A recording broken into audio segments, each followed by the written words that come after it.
محله ماسول در شمال لندن یک منطقه آروم و تقریباً بیش از حد مرفه نشینه. انقدر آرومه که انگار زندگی اونجا در جریان نیست. هیچ اتفاق خاصی نمیفته. نه تظاهراتی توی خیابون، نه تصادفی، نه دعوایی. حتی صدای آژیر پلیس یا آمبولانس هم به ندرت شنیده میشه. و یکی از فجیعی ترین پرونده های جنایی تاریخ قراره تو همین محله اتفاق بیفته.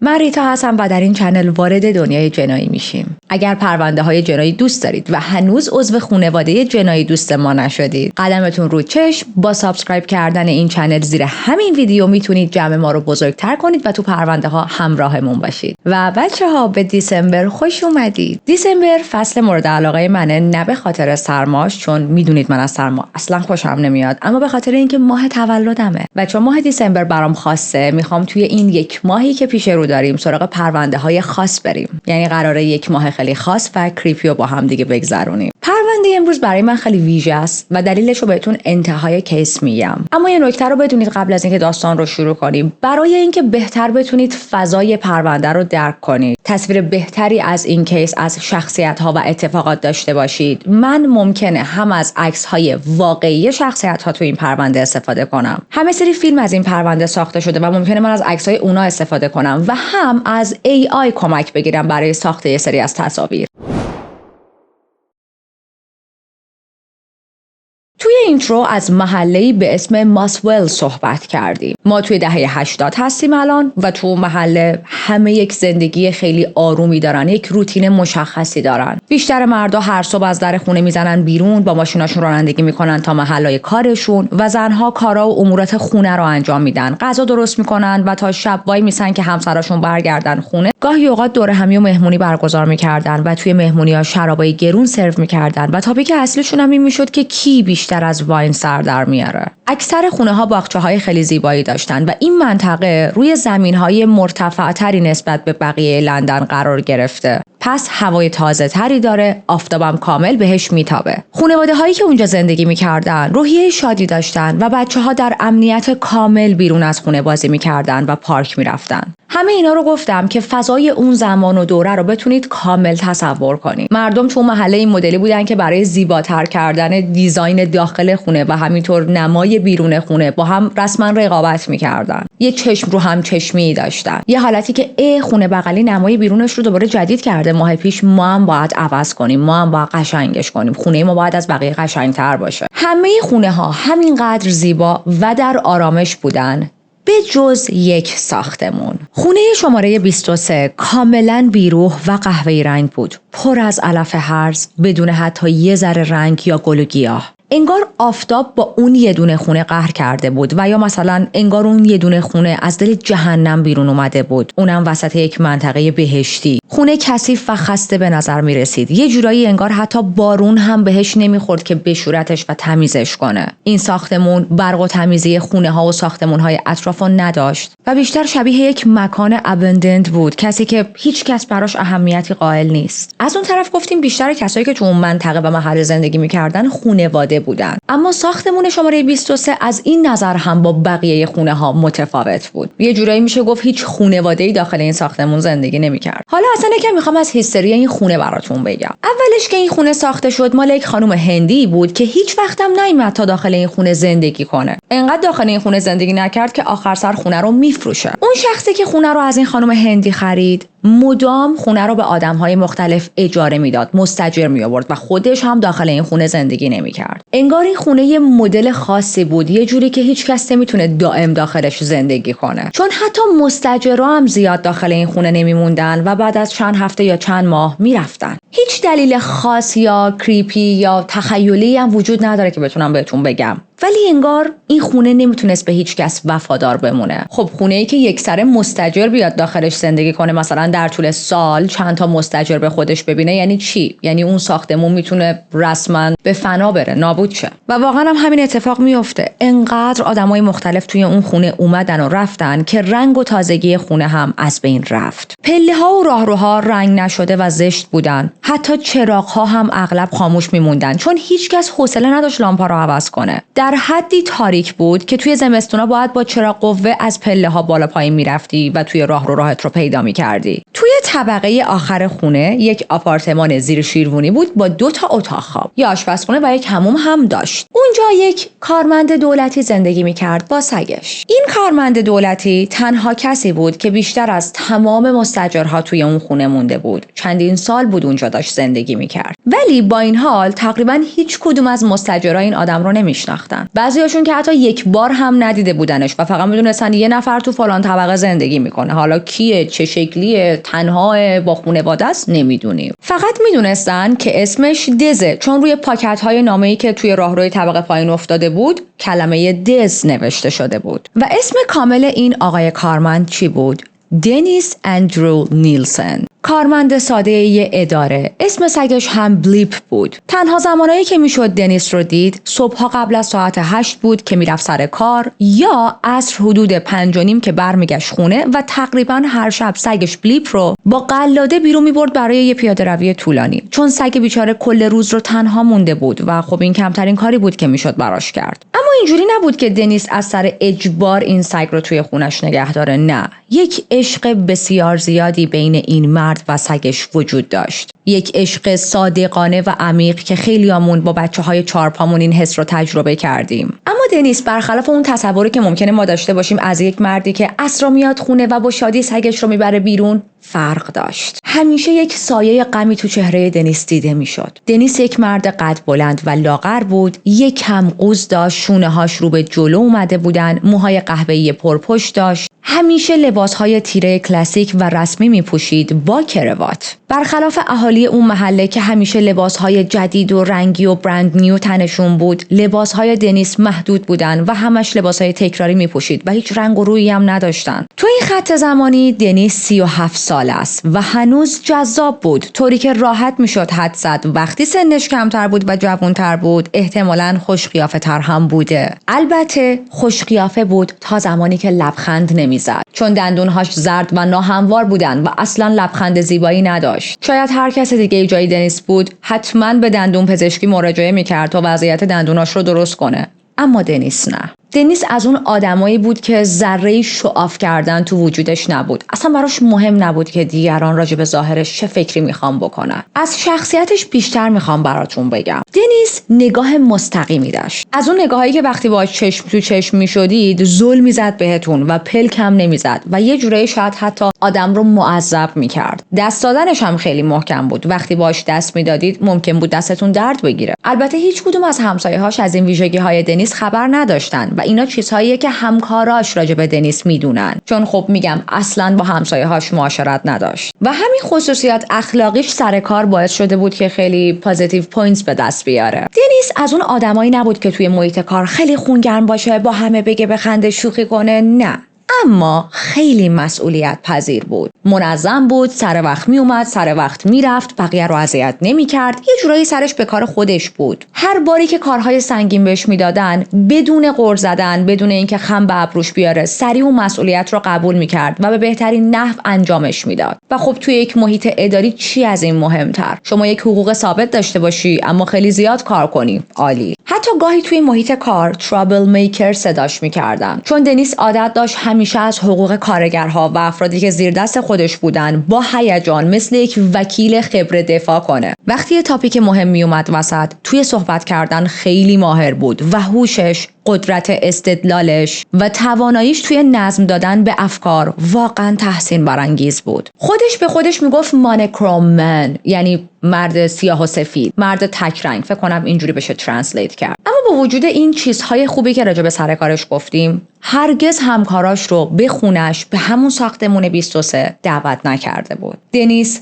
جذاب و باهوش بود به زمان خودش، ولی هرگز با آدم‌ها صمیمی نمی‌شد. داخل خونش لوازم ساده‌ای داشت. کلاً دکور خونش خیلی ساده بود، آنچنانی نبود و همیشه هم خیلی مرتب نبود. نمیدونم چجوری براتون توصیف کنم. نه از این خونه‌هایی بود که شطور با بارش توش گم بشه، خیلی هپلی باشه، ظرفای کثیف روی هم انبار شده باشه، فقط یه مسیری برای راه رفتن باشه و یه جا برای خواب. نه. و نه از اون خونه‌هایی بود که داره برق میزنه، همه چیش تمیزه. مهم نیست حالا وسایل خونه خیلی لاکچریه یا گرونه، اما خونه خیلی تمیزه. خونه دنیس یه چیز مابین این دوتا تایپ بود. مثلا گاز خونش خیلی چرب و کثیف بود. لایه‌های چربی در حدی روی گاز خونش مونده بود که از مستاجرهای قبلی بود و دنیس تمیز نکرده بود. گفتیم خونش 2 خوابه بود و یکی از اتاقا یک پنجره داشت رو به بیرون. دنیس تقریبا از اون اتاق هیچ وقت استفاده نمی‌کرد. اما یک ویژگی خاص داشت این اتاق که از بیرون هم از خیابون دیده میشد و گاهی این اتاق و خونه میشد تاپیک اصلی گاسیپ مردم. حرفایی مثل این که چرا این یارو همیشه پنجره خونش رو باز میذاره؟ ما هر وقت به این اتاق نگاه کردیم پنجرهش باز بود. و بله، پنجره های اون اتاق واقعا همیشه باز بودن، چه وقتایی که دنیس خونه بود، چه وقتایی که بیرون از خونه بود. چیزی که مردم از بیرون نمیتونستن ببینن یک عالم عودی بود که توی این اتاق روشن بود. عودهایی که دنیس روشن کرده بود تا بوی بد داخل این اتاق و خونه از بین بره. بوی بد توی یک خونه‌ای که ظاهرش با بقیه محله متفاوته، مردی که ظاهرش با بقیه فرق میکنه و با آدم‌ها خیلی صمیمی نیست و محل زندگیی که هیچ کس به جز خود دنیس پاشو داخلش نذاشته. هیچ وقت همسایه‌ها داخل خونه دنیس رو ندیدن، همکاراش ندیدن. دنیس چیو داره از دنیا قایم میکنه؟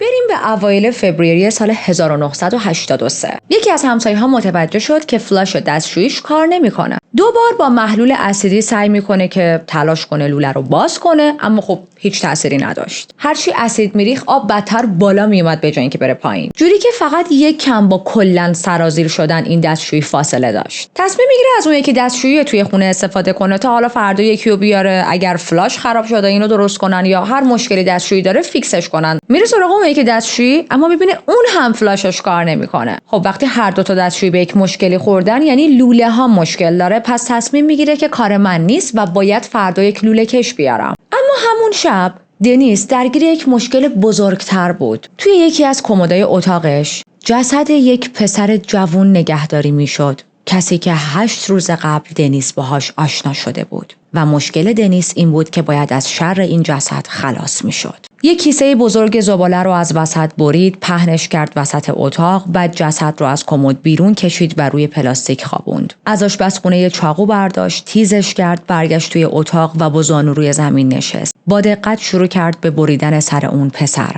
اما خون بیشتر از چیزی بود که انتظار داشت. خون از روی پلاستیک ریخت روی فرش و خیلی کثیف کاری شده بود، پس مجبور میشه یک پلاستیک دیگه بیاره. بعد میره یک قابلمه بزرگ میاره، سر پسر رو که بریده بود میذاره توی اون قابلمه رو پر از آب میکنه و میذاره روی گاز. شعله رو هم تا ته زیاد میکنه که زودتر بجوشه. برمیگرده به اتاق، بدن بی سر رو سعی میکنه جابجا کنه و خون رو تمیز کنه، اما خب لکه خون به راحتی تمیز نمیشه و دنیس خسته و کلافه شده بود. بی خیال میشه، ولش میکنه، میگه چه عجله‌ایه، بعداً تمیز میکنم اینجا. اصلا باشه واسه ویکند که تعطیلم و وقت آزاد بیشتری دارم. قابلمه رو از رو گاز برمی‌داره، بلیپ رو صدا میکنه، قلاده‌شو میاره تنش میکنه و سگ کوچولو داشت از ذوق بالا پایین میپرید، بی خبر از همه جا. چون وقتی قلاده تنش رفته بود فهمیده بود که آخ جون با بابام میخوایم بریم بیرون. دوتایی با هم کم راه میرن، دنیس خریدی میکنه و باز برمیگرده خونه. میشینه جلوی تلویزیون، یکم رام میخوره، یک موسیقی کلاسیک پلی کرده بود توی خونش و این در حالی بود که سر یک پسر جوان داشت توی آشپزخونش تو قابلمه قل قل میجوشید و ما بریم به فردا صبح که لوله کش باید می اومد و دستشویی همسایه دنیس رو چک میکرد. لوله کش میاد بررسی میکنه، اما میگه اینقدر وضعیت لوله ها بده که من نمیتونم بفهمم دقیقاً مشکل چیه. گفت شما باید یک کسی که حرفه‌ای تر از منه رو بیارید، من نمیتونم این لوله ها رو درست کنم. و مشکل فقط اون یه دونه همسایه نبود، بلکه بعضی از همسایه های دیگه هم لوله های دستشویشون به مشکل خورده بود. پس ساختمون تصمیم میگیره که با یک شرکت حرفه‌ای که مخصوص لوله کشی و اینا بود تماس بگیرن. اما خب چنین شرکت هایی معمولاً بیشتر مواقع سرشون شلوغه، یک عالمه سفارش دارن از قبل و اونجوری نیستن که شما همون روز زنگ بزنی و سری بتونن یک نفر رو بفرستن برات. پس قرار میشه همسایه ها تا چند روز آینده با همین دستشویی های خراب و لوله های گرفته زندگی کنن تا حالا لوله کش بیاد. برسیم به ماندی، اول هفته شده و دنیس دیگه باید از شر این جسد خلاص شه، چون کل آخر هفته هم کاری نکرده بود و فقط نشسته بود تو خونه، مشروب خورده بود و تلویزیون دیده بود و موسیقی گوش داده بود. تکه تکه کردن بدن رو با سختی تموم میکنه. بعضی از بخشای بدن رو گذاشت توی کمد دیواریش، ما بقیش رو هم گذاشت تو کشوی یکی از کمداش توی اتاق خوابش. و دقت کنید ما راجع به تا کردن لباس و جوراب و شلوار و اینجور چیزا صحبت نمی کنیم. ما داریم راجع به تیکه های بدن یک نفر صحبت می کنیم. یک عالمم عطر اسپری روی این تیکه های بدن میزنه که اون بوی تعفن مقداری کمتر شه. بعدش مثل هر روز عادی دیگه میره سر کار.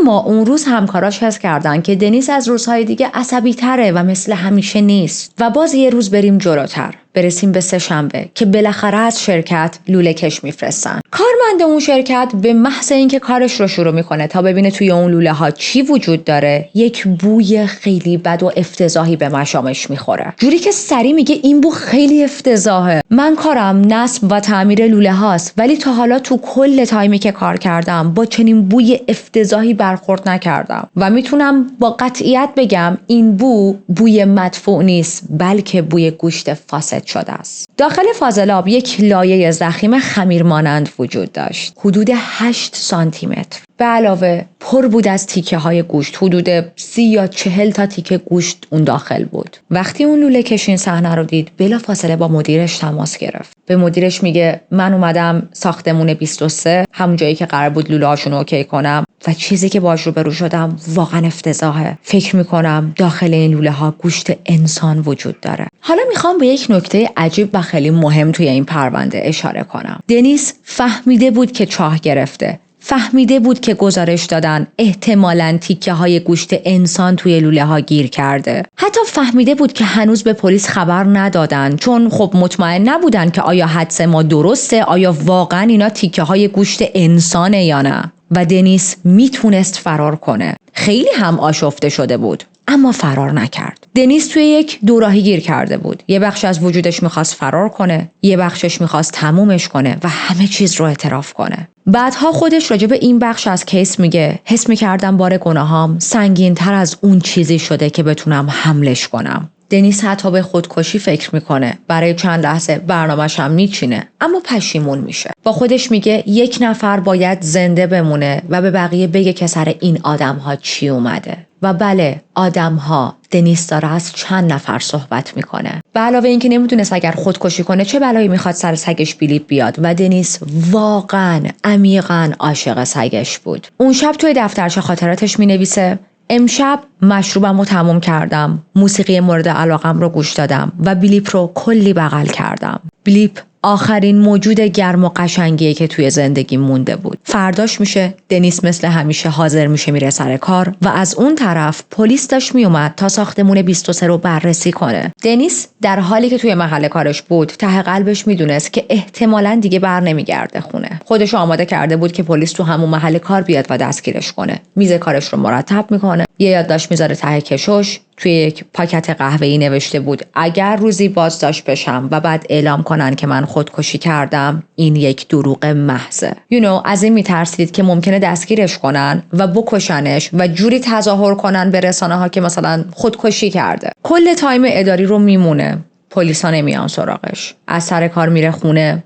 خونش خیلی به هم ریخته بود، با وجود اینکه میتونست خونش رو مرتب کنه، میتونست از شر بقیه اعضای اون جسد خلاص شه، این کارو نمیکنه. دنیس کاملا منتظر نشسته بود تا پلیس بیاد و دستگیرش کنه. و اتفاقا یک کاراگاه رو هم فرستاده بودن برای بررسی اون ساختمون. کاراگاه بعد از بررسی گفت بله، این بافت گوشتی که داریم میبینیم بافت گوشت انسانه. میگه احتمالاً از ناحیه گردنه. استخونهایی هم که پیدا کردیم مربوط به دسته و احتمالاً دست یک مرد هم هست. ساعت 4:30 بعد از ظهر کاراگاه با 2 مأمور دیگه رفتن سراغ دنیس. میان جلوی در خونش، در میزنن، میگن ما پلیسیم و برای گرفتگی فاضلاب اومدیم. دنیس در رو باز میکنه، میگه پلیس؟ مگه وظیفه پلیس رسیدگی به فاضلابه؟ پلیس گفت نه، اما توی فاضلاب بقایایی پیدا شده که متعلق به یک انسانه. دنیس یه لبخند خشک و خیلی مصنوعی میزنه و میگه خدای من چه وحشتناک. کاراگاه گفت تو میدونی بقیه اعضای بدن کجاست؟ و دنیس یه ذره مکس میکنه و خونسرد جواب میده توی 2 کیسه پلاستیکی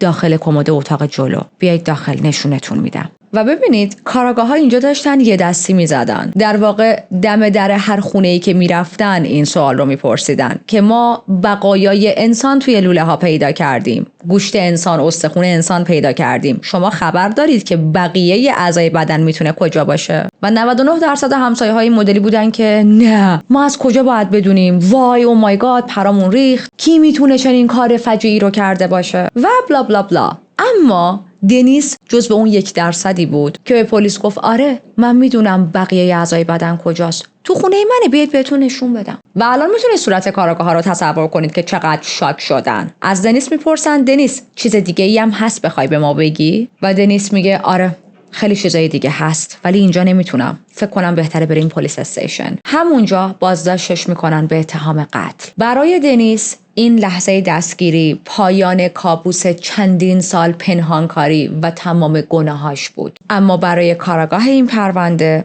شروع یک کیسی بود که در طول 26 سال کار کردنش مانندش رو ندیده بود. میرن داخل پلیس استیشن و ازش میپرسن که خب دنیس داریم درباره یک جسد حرف میزنیم یا 2 تا؟ و بازم اینجا واقعا منتظر بودن دنیس بگه نه بابا یه جسد، 2 تا چه خبره؟ یعنی جاست این کیس ازش این سوال رو پرسیدن. و دنیس چه جوابی به پلیس ها میده؟ میگه داریم از 15 یا 16 نفر صحبت میکنیم، دقیق مطمئن نیستم، بین 15 و 16 گیر کردم. همه چیز از سال 1978 شروع شد. و همون لحظه پلیس های بسیار با تجربه ای که تا اون زمان روی بدترین و ترسناکترین کیس ها کار کرده بودن، وحشتناکترین کرایم سینز رو دیده بودن، واقعا جا خوردن. چون دنیس خیلی ریلکس بی هیچ تردیدی داشت راجع به این نامبر صحبت میکرد، داشت راجع به 15 یا 16 قتل فجیع حرف میزد. انگار یه موضوع عادیه، انگار داره حال احوال پرسی میکنه و تو چهره و بادی لنگویجش هیچ نشونه ای از ترس یا پشیمونی وجود نداشت.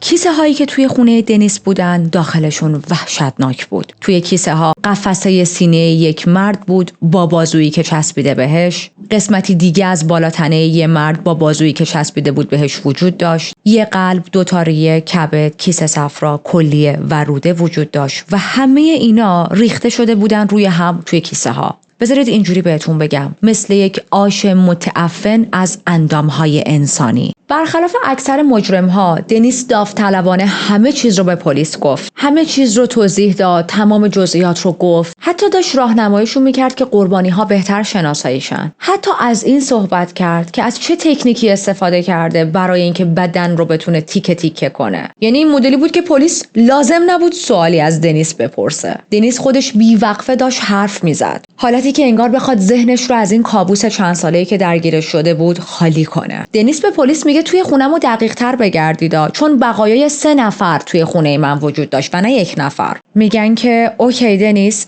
اسم این 3 تا مقتول چیا هستن؟ اسم یکیشونو که یادش نمی اومد، اسم دومی جان بود، فامیلیش رو یادش نمی اومد و سومی استیون سینکلر. و بچه‌ها خونه دنیس واقعا وحشتناک بود. مثلا خیلی از تیکه های بدن استیون توی وان حموم بودن و وقتی کارآگاه‌ها رفتن تا بررسی کنن، با اینکه مجدد تکرار میکنم کارآگاه‌های حرفه‌ای بودن و سالها داشتن با پرونده‌های جنایی سر و کله می‌زدن، اما حالشون بد میشه، سرشون گیج میره و یکم از آپارتمان میزنن بیرون تا هوا بهشون بخوره و از حال نرن. دنیس حتی به پلیسا میگه باید به خونه قبلیم هم سر بزنید، چون توی باغچه اونجا هم من 12 نفر رو کشتم و دفن کردم. البته کامل که نه، بعضی از تیکه های بدنشون دفن شده. حتی به پلیس میگه علاوه بر تمام این نامبرهایی که دارم بهتون میدم 7 نفر دیگه هم بودن که من سعی کردم بکشمشون، ولی یا اونا فرار کردن یا خودم پشیمون شدم. ببینید پرونده دنیس انقدر عجیب و وحشتناک بود که حتی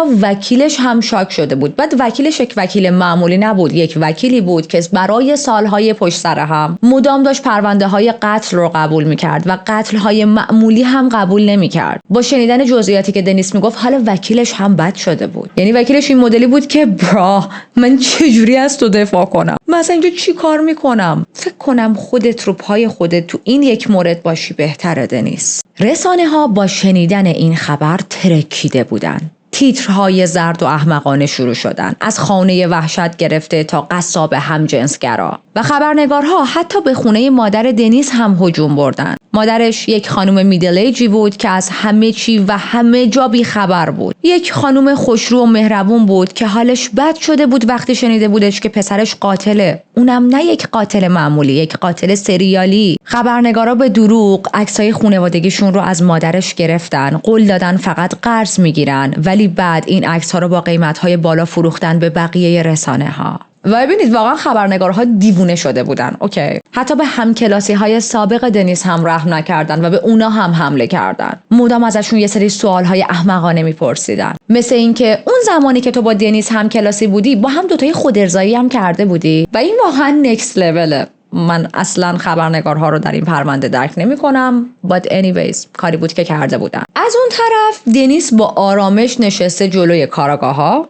و داره براشون تعریف میکنه که چطور بدنها رو تیکه تیکه میکرده و بعضی از تیکه ها رو مینداخته توی چاه فاضلاب و کارگاه ها داشتن زیر فشار عصبی له میشدن، چون شنیدن این جزئیات واقعا هرگز برای هیچ آدمی، حتی برای کارگاه های جنایی، عادی نمیشه. تصور کنید شما پلیسید و با چنین قاتلی فیس تو فیس نشستید و دارید این چیزا رو میشنوید. واقعا کار سختیه. و البته یک عالمه سوال هم برای پلیس ها پیش اومده بود. سوالاتی مثل این که دنیس کیه؟ چطور تونسته بود 4 سال کامل پنهان بمونه؟ و چرا حالا داشت همه چیز رو بدون هیچ اجباری میگفت؟ چطور ممکنه روایت قتلهاش حال ماهایی که کاراگاه‌های خبره هستیم اینقدر بد کنه که یه جاهایی حتی به حالت تهوع برسیم، ولی خودش حتی پلک نزنه؟ انگار داره تعریف میکنه دیروز رفتم سر کوچه شیر خریدم، تخم مرغ خریدم، بعد اومدم خونه تلویزیون دیدم. به همین راحتی. و چرا با وجود خونسردی و تکبر و قاتل بودنش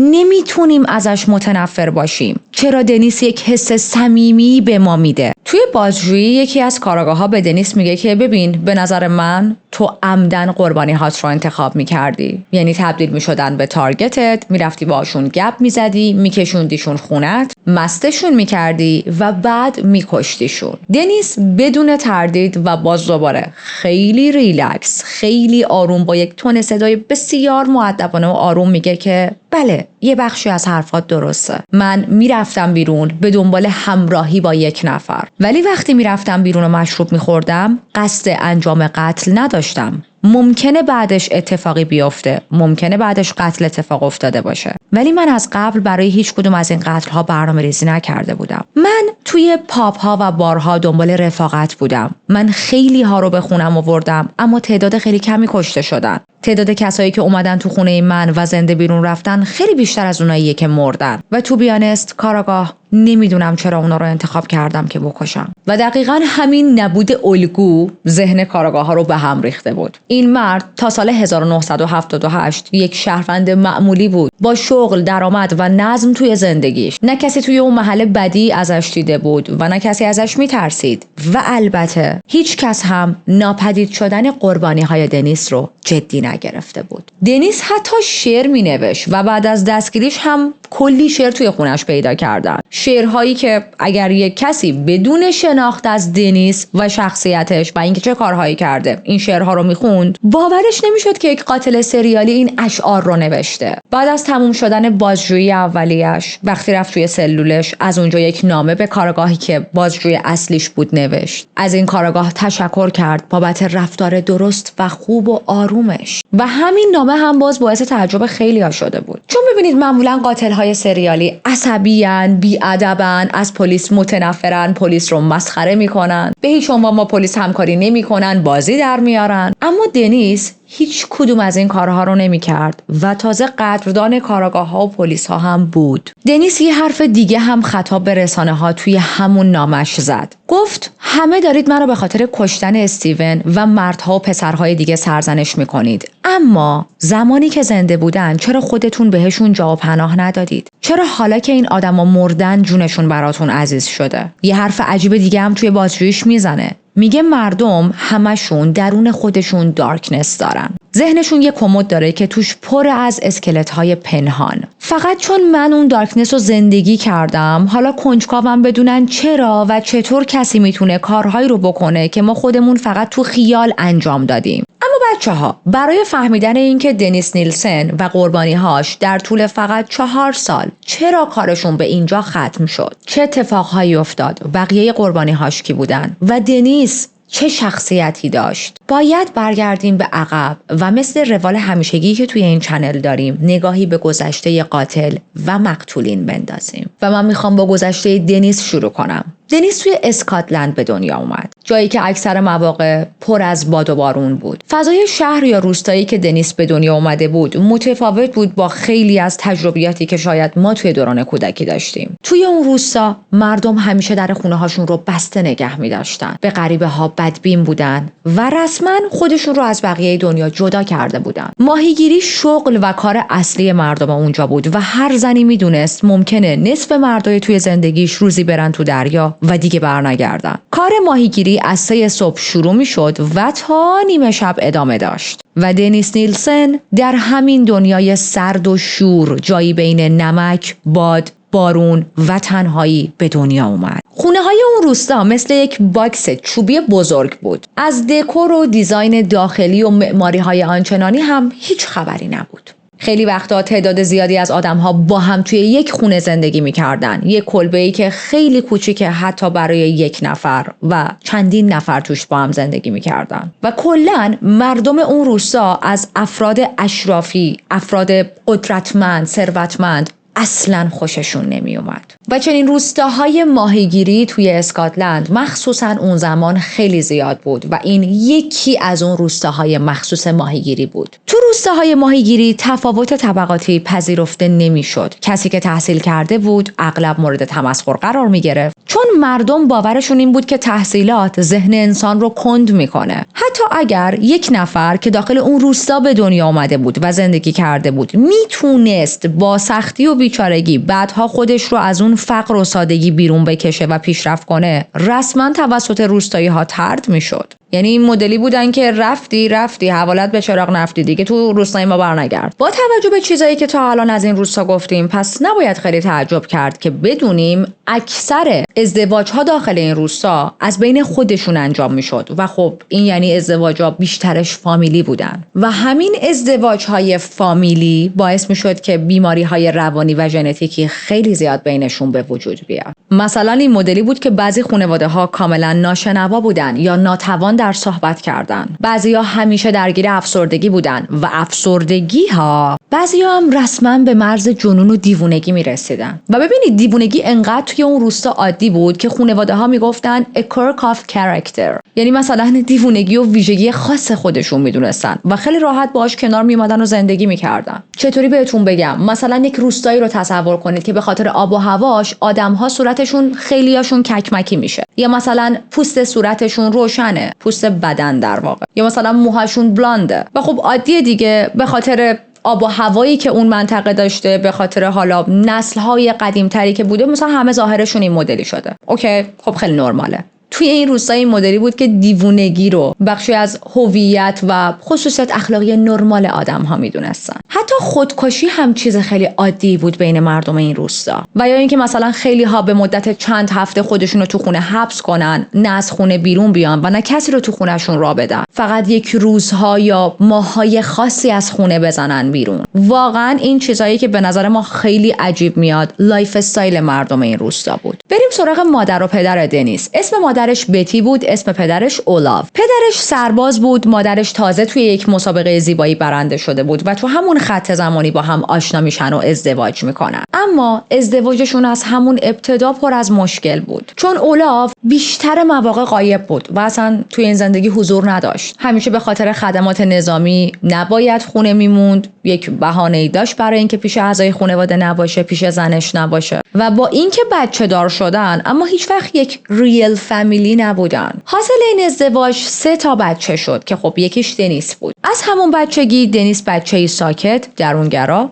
و غریبه با بقیه بود. مادرش همیشه دنبالش میگشت چون مدام دنیس از خونه میزد بیرون. حتی وقتی در خونه رو قفل میکرد یا در باغ رو با طناب میبست، دنیس باز هم یک روش و راهی پیدا میکرد، مثلا از زیر در میرفت. خودش بعدها میگه من همیشه احساس بی‌هویتی و غریبی میکردم توی اون روستا، توی خانواده‌ام. تصویری که دنیس از مادرش توی اون سالها داشت یک زنی بود که همیشه در حال شستن لباس و انجام کارهای خونه بود. پدر بزرگ و مادر بزرگش به شدت مذهبی بودن. مخصوصا مادر بزرگش، یعنی این مدلی مذهبی بود که هیچ کس اجازه نداشت در رابطه با سکس و روابط جنسی صحبت کنه. حالا سکس و روابط جنسی که خیلی دیگه نکس لول براش. کسی حتی اجازه نداشت راجع به لذت‌های دیگه مثل سینما رفتن حرف بزنه. اوکی، متوجه شدید چقدر مذهبی بود؟ روزهای یکشنبه بلا استثنا همه باید میرفتن کلیسا. حتی غذا رو هم از قبل آماده میکردن، چون کار کردن در روز خدا یعنی یکشنبه ها ممنوع بود. اگر کسی توی روز خدا به جز دعا کردن هر کار دیگه انجام میداد کار میکرد، گناه کرده بود. اما حالا مادر بزرگ دنیس رو بذاریم کنار و راجع به پدر بزرگ دنیس صحبت کنیم. اونقدر که پدر بزرگ دنیس توی زندگی دنیس نقش داشت، خود پدر واقعیش نقش نداشت. در حدی که دنیس پدر بزرگش رو قهرمان زندگیش میدونست. اما خب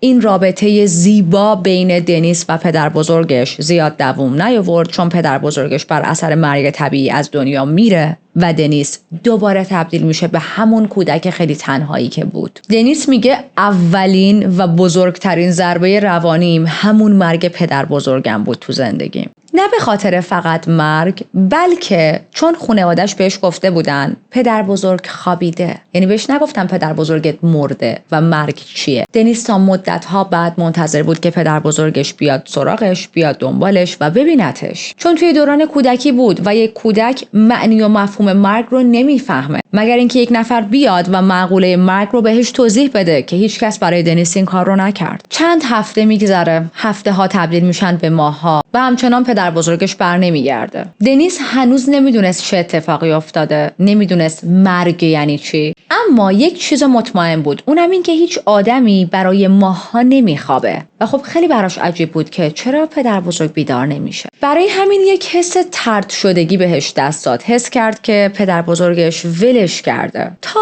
چندین سال بعد که تازه با معنی و مفهوم مرگ آشنا شد. تازه فهمید تمام اون سالهایی که منتظر بوده پدر بزرگش پیشش برگرده، پدر بزرگش در واقع مرده بود. و این موضوع باعث شد که دنیس بیشتر توی خودش فرو بره و کودک ساکت تری بشه. دنیس تقریبا هیچ دوستی نداشت. تنها بیرون میرفت، تنها واسه خودش بازی میکرد و همونطوری که عقب‌تر هم اشاره کردیم، تمام مدت دلش میخواست از خونه بزنه بیرون، از خونه موندن بیزار بود. خیلی وقتا هم وقتی مادرش شلشو میگرفت عصبانی میشد و بهش میگفت ببین حتی اسب‌ها رو هم تو نمیتونی همیشه توی استبل نگه داری. من که دیگه اسب نیستم و آدمم و دلم میخواد از خونه برم بیرون. میرفتم صخره‌ها و ساعت‌ها به امواج خیره میشد. موج‌هایی که با شدت کوبیده میشدن به صخره‌ها. یکی از جاهای مورد علاقه‌اش یه شکافی بود که بین 2 تا صخره به وجود اومده بود و خیلی هم عمیق بود. بهش میگفتن رامبلینگ گویت. مردم میگفتن اون چاله بی انتهاست و هر کسی بیفته توش دیگه هیچ وقت بیرون نمیاد. و واقعا هم برای بعضیا اون چاله تبدیل شده بود به قبر بچه‌ها. خیلی ها اونجا لیس خورده بودن، افتاده بودن داخل و هرگز جسدشون پیدا نشده بود. یکی دیگه از جاهای مورد علاقش قلعه‌ای بود که بعدها تبدیلش کرده بودن به فانوس دریایی و اون مکان هم شایعه‌های عجیبی پشت خودش داشت. مردم محلی میگفتن اون قلعه نفرین شده است. یه دختری سالهای پیش خودش رو با لاور ممنوعش از بالای برج پرت کرده بود پایین روی صخره‌ها و مردم میگفتن نفرینش اونجا مونده و هر کس بره اون بالا روح اون دختر پرتش میکنه پایین. در حالی که همسن و سالهای دنیس دنبال توپ بازی و تفریح‌های کودکانه بودن، دنیس به چنین مکان‌های علاقه داشت. یکی از دلایلی که دنیس همیشه دوست داشت از خونه بزنه بیرون و نمیتونست زیاد توی خونه بمونه، شلوغی بیش از حد توی خونه‌شون بود. مادرش، مادر بزرگش، خالش همشون با هم توی یک خونه زندگی می‌کردن. همشون هم سرشون به کار و زندگی خودشون گرم بود و پدر و مادر دنیس هم اصلا حضور پررنگی تو زندگی بچه‌هاشون نداشتن. پدرش که اصلا هیچ ولش کلن خونه نبود، به ندرت میدیدنش. مادر دنیس هم برای کمک خرجی به عنوان نظافتچی کار میکرد این ور اون ور. خب این یعنی بیشتر وقتا خونه نبود. وقتایی هم که خونه بود باز داشت کارهای توی خونه رو انجام میداد و درگیر امورات خونه بود. اما سال 1948 مادر دنیس میبینه که دیگه نمیتونه این تنهایی رو تحمل کنه. نمیتونه تمام بار مسئولیت رو تنهایی به دوش بکشه. پس از همسرش یعنی پدر دنیس جدا میشه. بعد از جدایی شدیداً رو میاره به مذهب و کلیسا و اینجوری میشه که دنیس با مفهوم مذهب بیشتر آشنا میشه.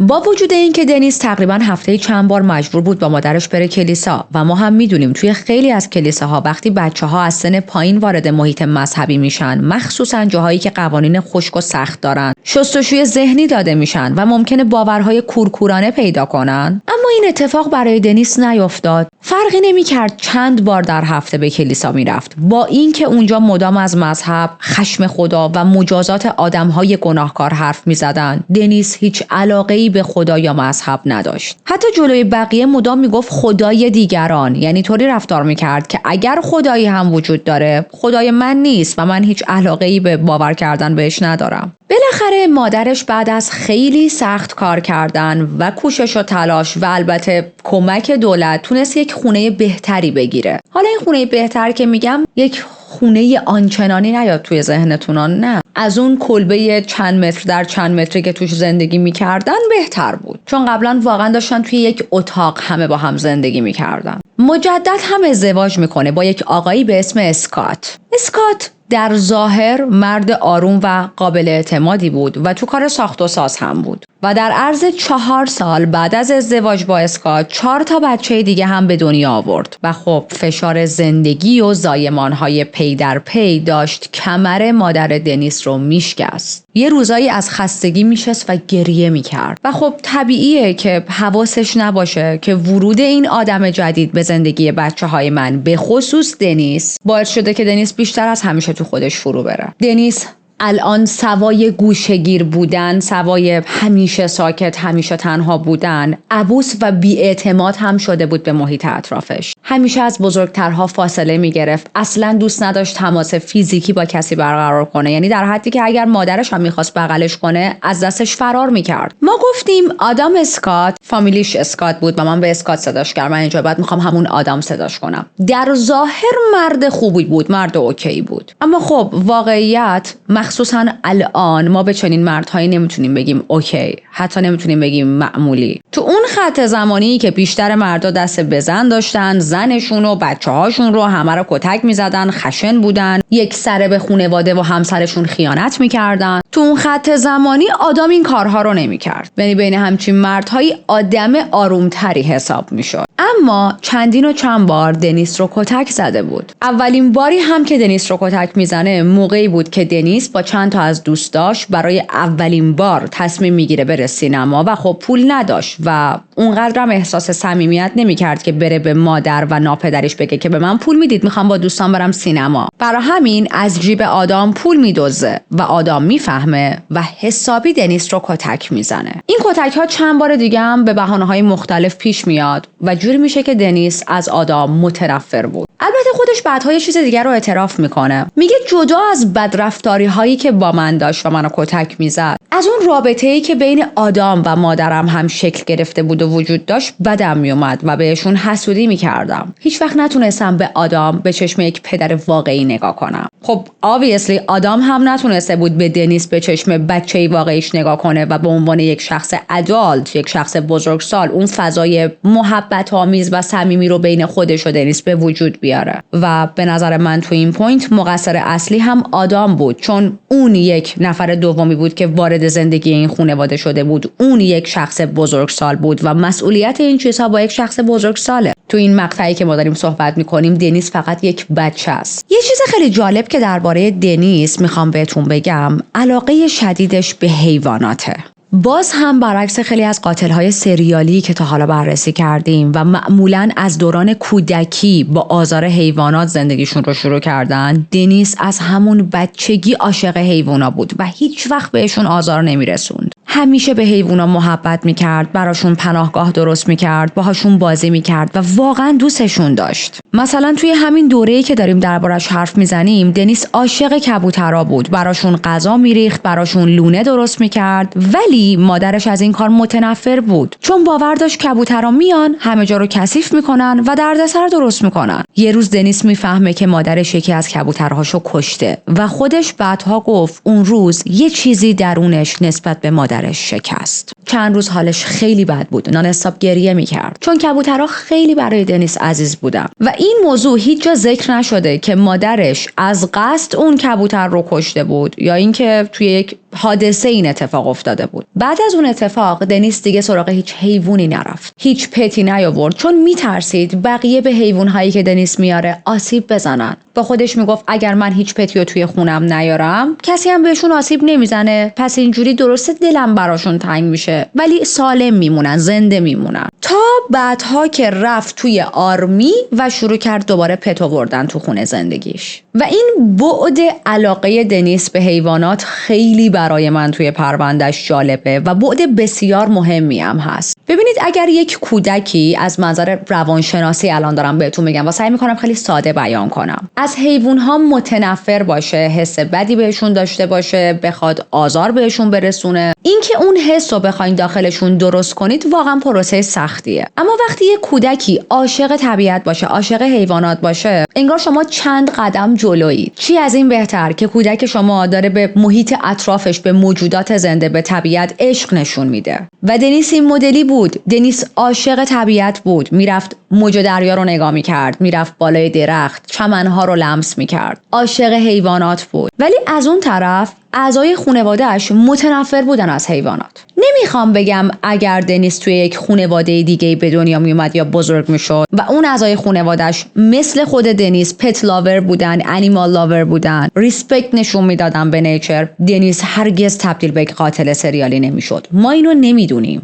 اما این رفتار خانواده دنیس، این نفرتی که نسبت به حیوانها نشون دادن، به نظر من تاثیر زیادی داشت تو شخصیت دنیس در آینده. البته دنیس هیچ وقت توی زندگیش با حیوانها بدرفتاری نکرد، اما خب دنیس اون مقطعی بود که داشت تلاش میکرد به محیط اطرافش عشق بده و خانواده‌اش داشتن میزدن تو سر این قضیه. بعد این نفرتی که ازش صحبت میکنیم یه چیز کاملا واضح بود. مثلا ناپدریش و تمام خانواده ناپدریش واقعا رسما از حیوانها متنفر بودن. خود دنیس میگه من وقتی بچه بودم به زمین، به موجودات زنده و کلا هر چیزی که حس زنده بودن رو به آدم میداد شدیداً وابسته و علاقه‌مند بودم. به تمام اینجور چیزا حس نزدیکی میکردم. نمیتونستم ببینم که حیوانها کشته میشن. حتی وقتی خیلیا برای شکار خرگوش میرفتن من اصلا نمیتونستم همراهیشون کنم. نمیتونستم به این فکر کنم که خرگوش‌ها رو شکار میکنن آدما. حتی تصورش حالم رو بد میکرد و باعث میشد یک حالت هوایی بهم دست بده. به نظر من خرگوش یکی از بیگناه ترین موجودات توی دنیا بود. بعد حالا حساب کنید دنیس با همچین روحیه‌ای نسبت به حیوانات و طبیعت تو همچین خانواده‌ای هم داشت زندگی میکرد. از اون طرف مادرش هم شدیداً وسواسی بود و از موی حیوان‌ها متنفر بود. دنیس راجع به این موضوع هم میگه مادر من انقدر وسواسش زیاد بود که من حس می‌کردم حتی خیلی وقتا من رو هم دوست نداره توی خونه ببینه، چه برسه به یه موجود زنده دیگه و یه حیوانی. البته من باید یک نکته هم در پرانتز بگم. زنی که 7 بچه داره و مجدد ازدواج کرده و هم داره تو خونه کار میکنه و هم بیرون از خونه کار میکنه و هیچ کس توی اون خونه به جز اون زن مسئولیت انجام کارهای خونه رو قبول نمیکنه، یعنی همه میخورن میرینن، این زن باید فقط جمع کنه و اگر 1 ساعت از خونه غافل شه خونه رسما مثل باغ وحش میشه، معلومه که وسواس میگیره، معلومه که حتی شاید حوصله خودش رو هم نداشته باشه. ولی باز باید بگم شاید اگر دنیس توی یک خانواده معمولی تری به دنیا می اومد آینده متفاوت تری داشت. دنیس با توجه به آموخته های مسیحی و باورهای اطرافیانش فکر میکرد بی‌عدالتی هایی که توی زندگی داره تجربه میکنه، اینکه بسیار فقیر بودن، اینکه ظاهرش همیشه دیشولده، اینا همه تقصیر خودشه. باور داشت افراد ثروتمند آدمهای خوبی هستن چون از خانواده‌های خوب میان و سزاوار پاداشن، سزاوار پیشرفتن. من همین که خورده ریز سفره اینجور افراد ثروتمند بیاد دستم و یه لقمه‌ای بخورم سیرشم باید شاکر باشم. ما الان رسیدیم به 11-12 سالگی دنیس و زندگی روزمره‌اش خیلی سخت‌تر از بقیه همسن و سالهای خودش بود. صبحای خیلی زود باید پا میشد، زودتر از بقیه دور و بریاش، به خاطر یه ذره پول، چون باید قبل از اینکه بره مدرسه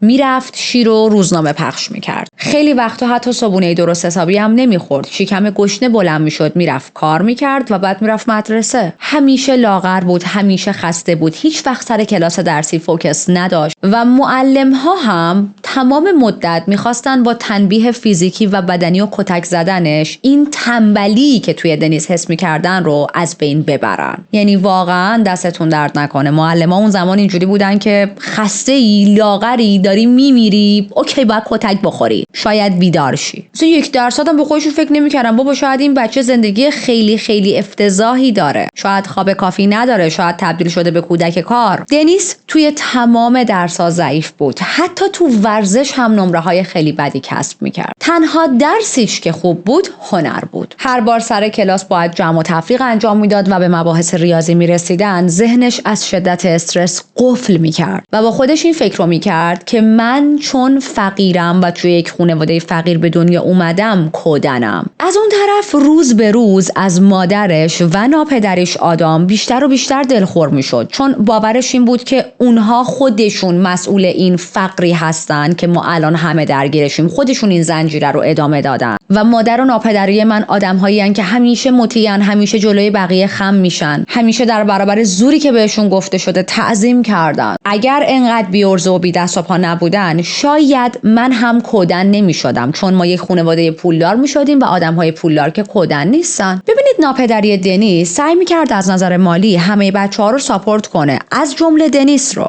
اما باگ اصلیش این بود که از پدری کردن فقط پول دادن رو یاد گرفته بود که البته اونم پول زیادی نداشت بده. گفتم این خانواده توی فقر بودن، اصلا محبت کردن و مابقی رفتارهای انسانی رو بلد نبود. نه حالا به دنیس که بگیم مثلا پسر ناتنیش میشد، با 4 بچه دیگه ای هم که با بتی با هم به دنیا آورده بودن همینطوری بود، یعنی رسما دیگه بچهای خودشون بود، ناپدریشون نمیشد. فکر میکرد همین که 4 سکه مثلا به بچه‌هاش بده، یه پولی بابت ثبت نام مدرسه‌شون بده، یه غذای جلوشون بذاره کافیه دیگه. من پدر نمونه‌ایم، چقدر من دارم لطف میکنم در این دنیا، بچه آوردم دارم آب و غذا و خرج و تحصیلاتشون هم میدم، درود بر من، چقدر من خفنم. و خب معلومه که بچه‌ها این خلأ رو متوجه میشن، از جمله دنیس. شاید از نظر منطقی، عقلانی و یا روانشناسی متوجه نمیشدن که باگ کار کجاست، ولی میدونستن که اما چقدر از این آدم بدمون میاد. یه اتفاق عجیب دیگر رو توی زندگی دنیس تو همین خط زمانی 12-13 سالگیش می‌خوایم با هم بررسی کنیم. یکی از اتفاقایی که خود دنیس میگه همیشه این صحنه اون روز توی ذهن من موند. یکی از افراد اون محله که یک آقای مسنی بود و درگیر آلزایمر هم بود گم میشه. از خونه میزنه بیرون، دیگه بر نمیگرده و خب خانواده‌اش خیلی نگرانش میشن. کل محل بسیج میشن تا این آقای مسن رو پیدا کنن، از جمله دنیس و چند تا از دوستاش. اونا هم با هم گروه میشن و دنبال این آقای مسن میگردن. اتفاقا دنیس و بقیه دوستاش کسایی بودن که این آقای مسن رو پیدا میکنن، اما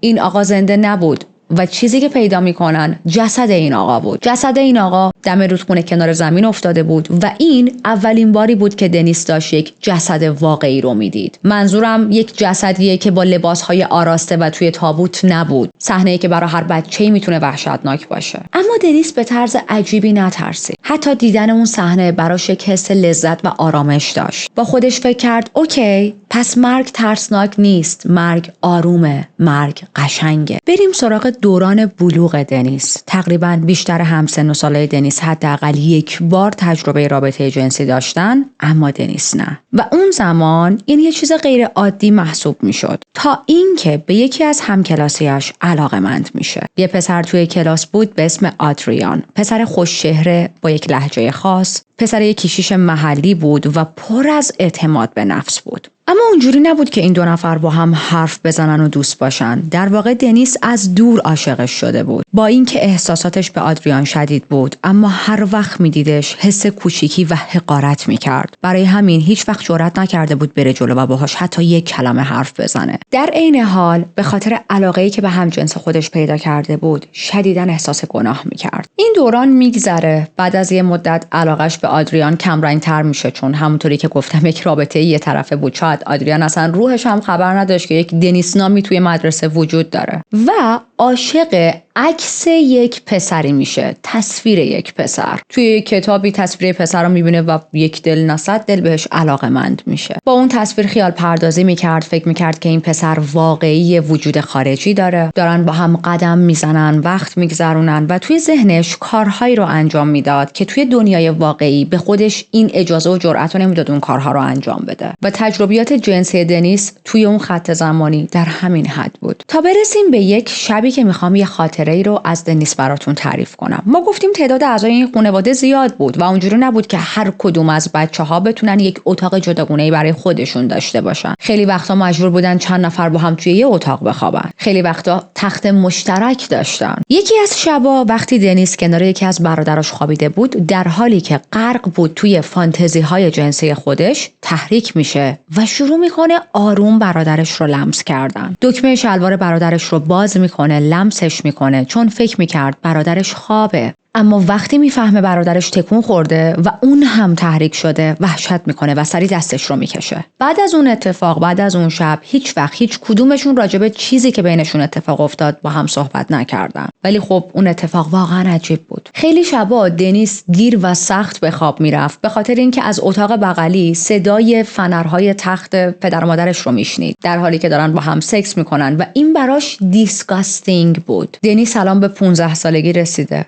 و رسما هیچ دوست صمیمی نداره. در واقع میشه گفت اصلا دوستی نداره که حالا صمیمی باشه یا نباشه. با هیچ جنس مخالفی حرف نزده بود، تجربه رابطه جنسی نداشت و تنها چیزایی که تا اون خط زمانی تجربه کرده بود همون برانگیختگی‌های جنسی بود که به خاطر فانتزی‌هاش به وجود اومده بود. از اون طرف با اینکه همه همسن و سالاش سر و دست میشکوندن واسه اینکه با دخترها ارتباط برقرار کنن و یک دوست دختری تو زندگیشون داشته باشن، دنیس هیچ علاقه‌ای به ارتباط برقرار کردن با دخترها نداشت. خودش میفهمید با بقیه فرق داره ولی نمیدونست چرا. از اون طرف خانواده‌اش خیلی داشتن تشویقش میکردن که برای سامر بره و کار کنه و دنیس متنفر بود از اینکه بخواد بره کار کنه. نه اینکه مشکلی با کار کردن داشته باشه، نه، فقط از اون محله، از اون ویلیج، از اون فضای تکراری خسته شده بود. دلش میخواست فرار کنه، بره یه جای جدید، بره یه جای پرهیجان‌تر، یه جایی که حس کنه زندگی واقعا در جریانه. مدام به خودش فکر میکرد چطور میتونه از این زندگی محدود و بی‌هیجان خلاص شه. برای همین قبل از 18 سالگی تصمیم میگیره به آرمی ملحق شه.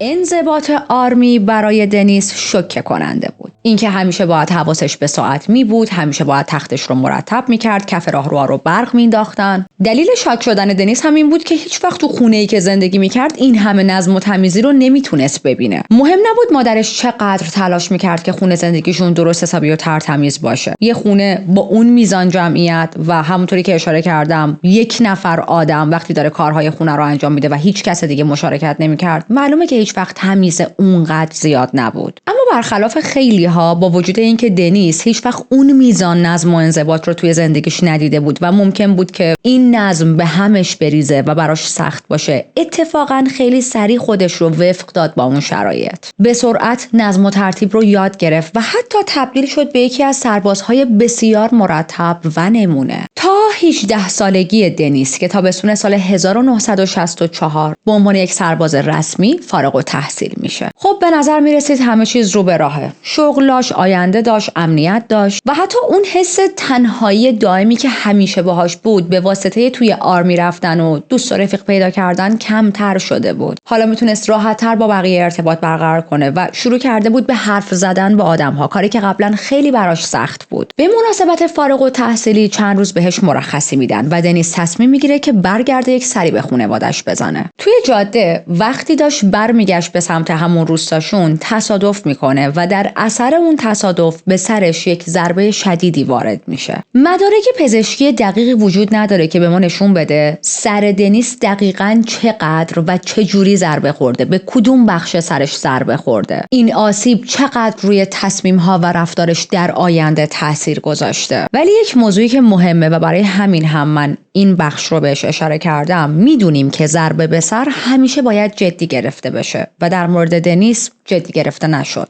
anyways دنیس کم کم بهبود پیدا میکنه، دوران درمانش تموم میشه، دوباره برمیگرده به آرمی و اونجا به یک گروه جدیدی ملحق میشه که تقریبا همیشه این گروه مشروب دستشون بود و از همونجا مشروب خوردنهای سنگین دنیس شروع میشه. با این حال در کنار همه این خوشیهای ظاهری یه درگیری درونی برای دنیس شروع شده بود که هر روز سنگین‌تر میشد. دنیس الان کاملا متوجه شده بود که به مردها گرایش داره. هیچ وقت در مورد گرایشش با کسی حرف نمیزد، اما از این میترسید که نکنه بقیه از ظاهرش بفهمن. خیلی وقتا فقط برای اینکه بقیه به گرایشش شک نکنن، خودش هم با بقیه سربازا همراه میشد و آدمهای همجنسگرا یا دو جنسگرا رو مسخره میکرد. توی اون دوره‌ای که تو آرمی بودن فقط تمرین نظامی نمیکردن، یک جنگ کوچیکی هم توی اون منطقه بین اونا و عرب‌ها شروع شده بود و اوضاع واقعا افتضاح بود. تلفات بالا بود، مدام با جسد روبرو میشدن، صحنه‌های وحشتناکی میدیدن و برای یه مدت طولانی دنیس فقط بین مرگ، خون و وایلنس داشت زندگی میکرد. حتی یکی دو بار خودش تا مرز مرگ پیش رفت ولی شانس آورد و نمرد. و توی اون دوره تنها چیزی که میتونست یه ذره کمکش کنه، باعث بشه که اون جهنمی که به وجود اومده بود رو راحت‌تر تحمل کنه، چی بود؟ مشروب.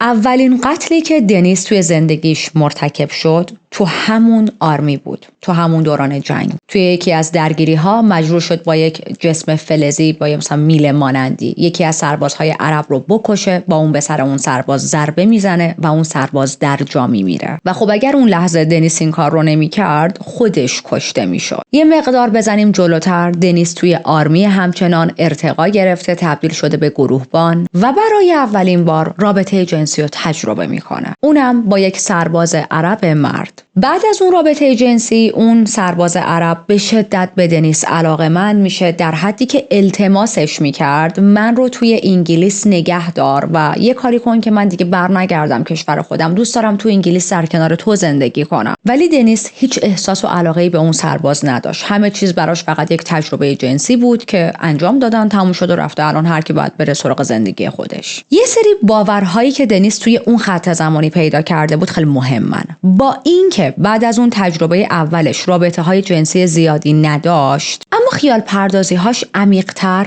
و دارک‌تر شدن. خیلی وقتا بدن‌های بی حرکت رو تصور می‌کرد، حتی بدن خودش رو، و دیدگاهش نسبت به مرگ میکس شده با ترس نبود، بلکه براش یک تجربه عرفانی به حساب میومد. کم کم شروع کرد به تصویرسازی این که اگر من با یک مردی رابطه جنسی داشته باشم که هیچ حرکتی نکنه چی؟ از دیدن بدن خودش توی آینه تحریک میشد، از شکل اندامش، از سکون و بی حرکتی خودش. از اون طرف اصلاً هم به ازدواج فکر نمی‌کرد، چون باور داشت ژن من آلوده است و نباید ادامه پیدا کنه. پدرم هم نباید بچه‌دار میشد، پدرم هم نباید بچه‌دار میشد و این چرخه آلوده رو نباید ادامه میدادن و من کسی هم که با ازدواج نکردن میتونم این چرخه رو همینجا تموم کنم. از اون طرف هیچ علاقه‌ای هم به زنها نداشت. بعد اون زمان جامعه مثل الان نبود که دو نفر که همجنس همن بتونن راحت با هم ازدواج کنن. البته الان تو خیلی از کشورها همچنان راحت نیست این موضوع، anyways اونجوری نبود که بتونه واسه خودش بره با همجنس خودش ازدواج کنه و دست کسی که دوست داره رو بگیره، با هم توی یک خونه زندگی کنن، بچه اداپت کنن. نه. و اینجا همون خط زمانیه که دنیس به یک خودشیفتگی دچار میشه. در مورد این بعد خودشیفتگیش یک نکته مهم وجود داره. میلیون ها آدم در طول زندگیشون ممکنه به نوعی وارد مرحله خودشیفتگی بشن یا حتی به کلمه خودشیفته بودن نرسن، اما اونجوری باشن که خودشون رو بیش از حد ستایش میکنن. خیلی از آدما ممکنه از این مرحله عبور کنن، بعضی‌ها ممکنه توش گیر کنن، ولی یک حد و مرزی براش قائل میشن. دنیس اما جزو این دسته نبود. اون نتونست از این خودشیفتگی عبور کنه و برعکس یه سری فانتزی های دارک هم با این حالتاش میکس شده بودن. مثلا توی فانتزیاش وقتی به بدنهای بیجون یا بی حرکت فکر میکرد، معمولا اونا رو بدون سر تصور میکرد. حتی آینه اتاقش رو هم جوری ادجاست کرده بود که فقط بدن خودش رو ببینه، بدون صورتش، بدون سر. دنیس حتی یک بار تلاش میکنه با یک زن ارتباط جنسی برقرار بکنه، با یک روسبی آشنا میشه، با هم میرن تا سکس کنن، اما اون اکسپریانس براش هیچ لذتی نداشت. به نظرش یک رابطه خیلی بورینگ اومد. توی ماهای آخر حضورش در آرمی، دنیس با یک پسری آشنا شد و به شدت به این پسر علاقه‌مند شد. البته این علاقه هم مثل خیلی از علاقه‌های قبلی دنیس فقط یک طرفه بود و رابطه این دو نفر از مرز دوستی فراتر نرفت. اون پسر هیچ وقت نفهمید که دنیس گیه، چون دنیس هم هیچ وقت بهش نگفته بود و حتی هیچ رفتاری هم از خودش نشون نداده بود که این پسر بفهمه که دنیس بهش احساساتی فراتر از احساسات یک دوست داره. با این حال علاقه دنیس به اون پسر خیلی دیپ بود. بعدها خودش میگه انقدر من اون پسر رو دوست داشتم که حاضر بودم جونم رو براش بدم. اما خب دنیس میدونست تا چند هفته دیگه از آرمی میاد بیرون و حتی اگه خودش هم میخواست تو آرمی بمونه، اون پسر میخواست بره. میدونست اون پسر میره و دیگه نمیبینتش و همین اتفاق هم افتاد. اون پسر خدمتش تموم شد، رفت و دنیس دیگه هیچ وقت ندیدش. چند هفته از رفتنش میگذره و دنیس یک درد عاطفی عمیق و طاقت فرسا رو تجربه میکنه. این درد انقدر براش زیاد بود تا جایی که یه شب رفت بالای یک صخره و تصمیم گرفت که خودش رو پرت کنه پایین، ولی توی آخرین لحظه پشیمون شد و خسته و ناامید برگشت خونه. خودش بعدها گفت اون روز یکی از ناامید کننده ترین لحظه های کل زندگیم بود. تقریبا 2 سال طول کشید تا بتونم از اون درد عاطفی بیرون بیام و خب مجدد به حالت نرمال برگردم. دنیس 11 سال و 84 روز توی آرمی خدمت کرد. تقریبا نصف عمرش تا اون موقع.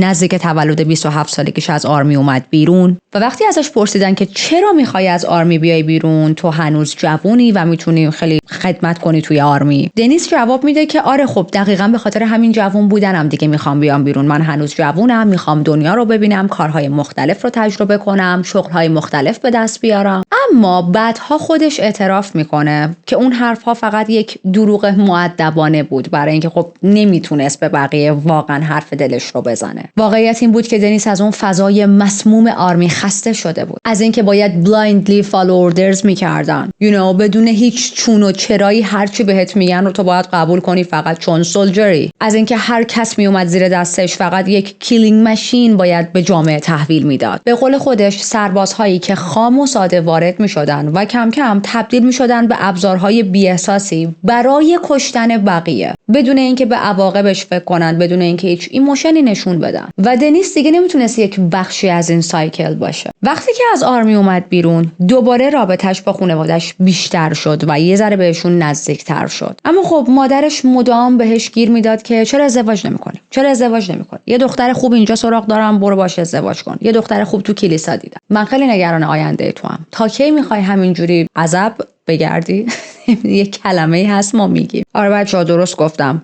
گوگل کردم آورده. مرد عذاب به مرد مجردی گفته میشه که ازدواج نکرده. باورتون میشه اصلا نمیدونم این کلمه رو کجا شنیدم یا خوندم. شاید مثلا از یکی از کتابایی که 20 سال پیش خونده بودم تو ذهنم مونده بود، نمیدونم. anyways مادرش بهش گیر میده که تا کی میخوای عذاب بمونی و این مدلی بود که تقریبا هر باری که همو میدیدن فقط راجع به این تاپیک ازدواج صحبت میکرد. هر بار هم دنیس با بیمیلی شونه‌هاشو مینداخت بالا و یه جوری از جواب دادن تفره میرفت، چون عقب‌تر اشاره کردیم به چه دلایلی دنیس اصلاً دوست نداشت به ازدواج فکر کنه. دیسمبر سال 72 تصمیم میگیره که بره لندن و به پلیس ملحق شه و خب چون سابقه خوبی توی آرمی داشت به راحتی قبولش کردن. خودش بعدها میگه من هیچ علاقه‌ای به پلیس شدن نداشتم و صرفاً چون هیچ شغلی نداشتم رفتم سراغ پلیس شدن. یه جورایی از سر ناچاری این شغل رو انتخاب کردم چون مهارت دیگه‌ای هم بلد نبودم. مهارت‌هایی که توی آرمی کسب کرده بودم به پلیس شدن بیشتر میومد تا هر شغل دیگه‌ای. و یکی دیگه از نکته‌های جالب درباره دنیس این بود که برخلاف خیلی از قاتلای زنجیره‌ای که معمولاً تشنه قدرت بودن و اصلا وارد نهادهای قانونی می‌شدن تا پشت اون نقاب جنایت کنن، دنیس جزو اون دسته نبود و واقعاً هم به نظر می‌رسید راست میگه که از سر اجبار وارد پلیس شده. در طول مدتی که داشت توی نیروی پلیس کار می‌کرد هیچ وقت باتومش رو روی هیچ کسی بلند نکرد، رفتار خشونت‌آمیز نداشت و حتی از مامورهایی که با مجرم‌ها و زندانی‌ها بد رفتاری می‌کردن متنفر بود.